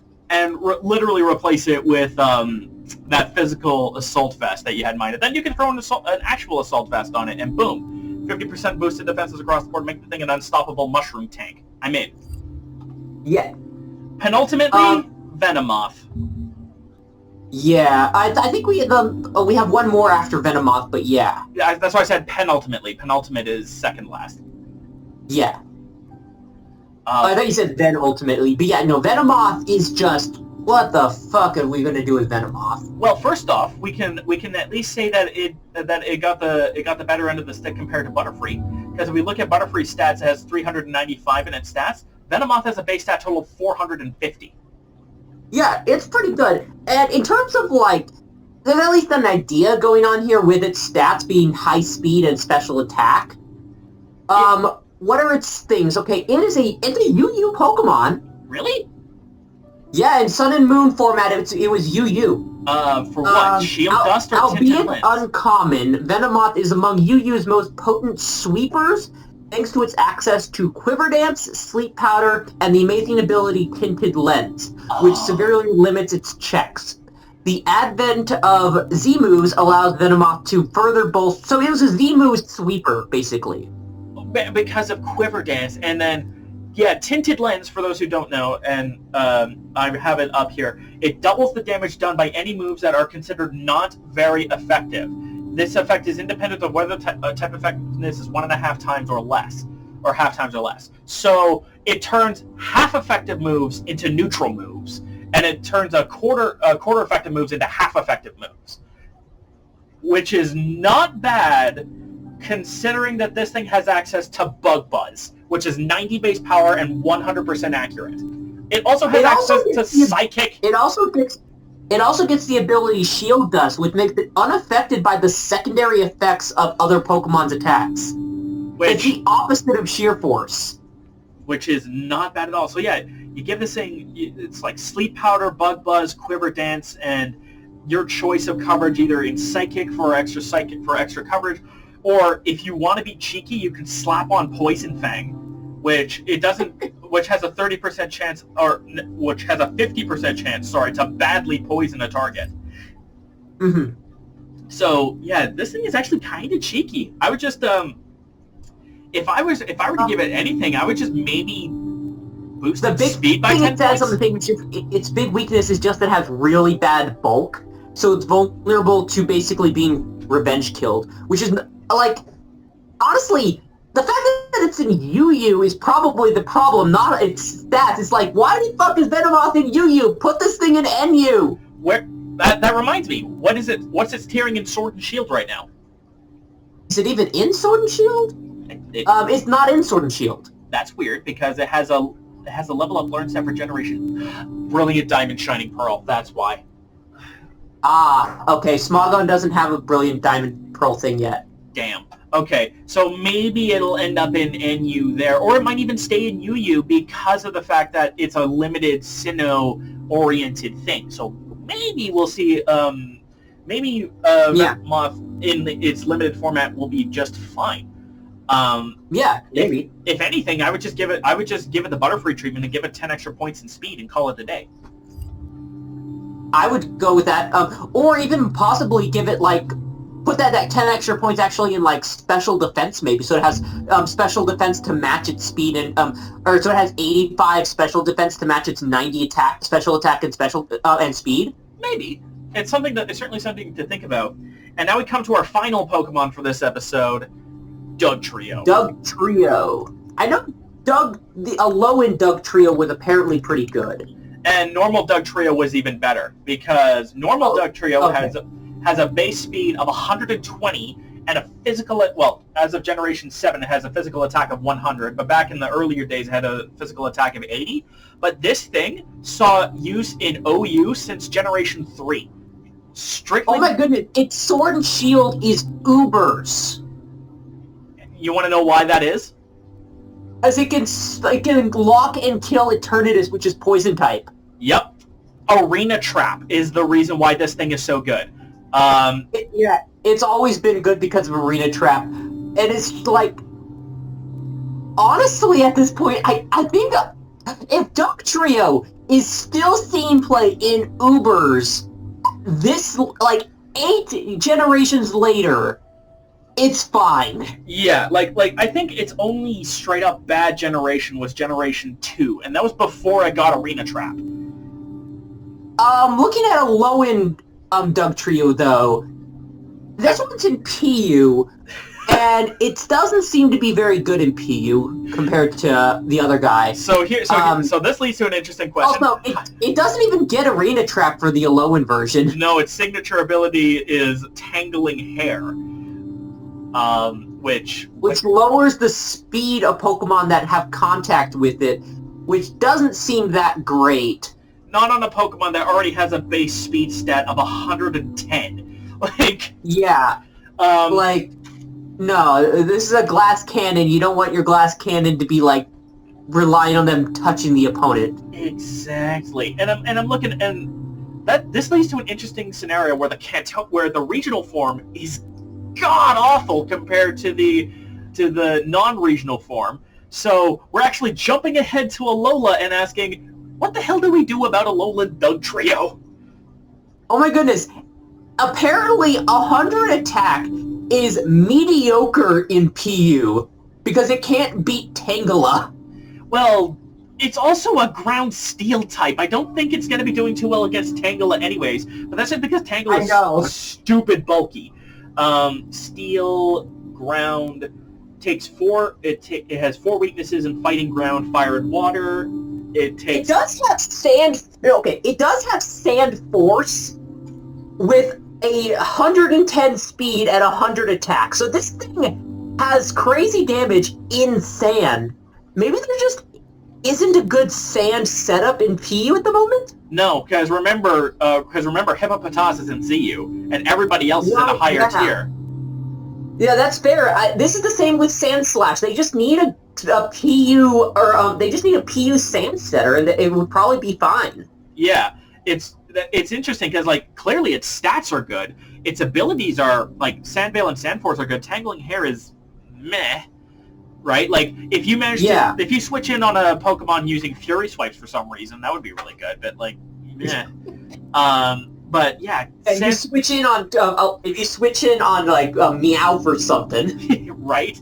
But yeah, Alolan Dugtrio just needs a good sand setting buddy, and then I think it's fine. Like it might even be so good that it might garner the attention to be moved up into a tier, or it might even move down into a ZU tier and then find its home there because of Hippopotas. But then, it would be competing with Sand Slash or something, like stuck between PU and RU or something. Yeah, something like that. That actually does it for this first installment. This is which was actually quite an interesting ride because I mean, of course, we didn't do too much about the starters, but we had good times talking about like Beedrill and Pidgeot and some of these weaker Pokemon, and found some Pokemon in Kanto already have a pretty good niche. They just need a friend. We all need a friend. Damn right. Next time, some of the Pokemon we will be looking at are Persian, Golduck, Arcanine, Machamp, and Tentacruel, among several other Pokemon in the Kanto decks. Don't forget to be awesome, my friends, and let me know what Pokemon you're most excited to cover next. See you around! Toodaloo!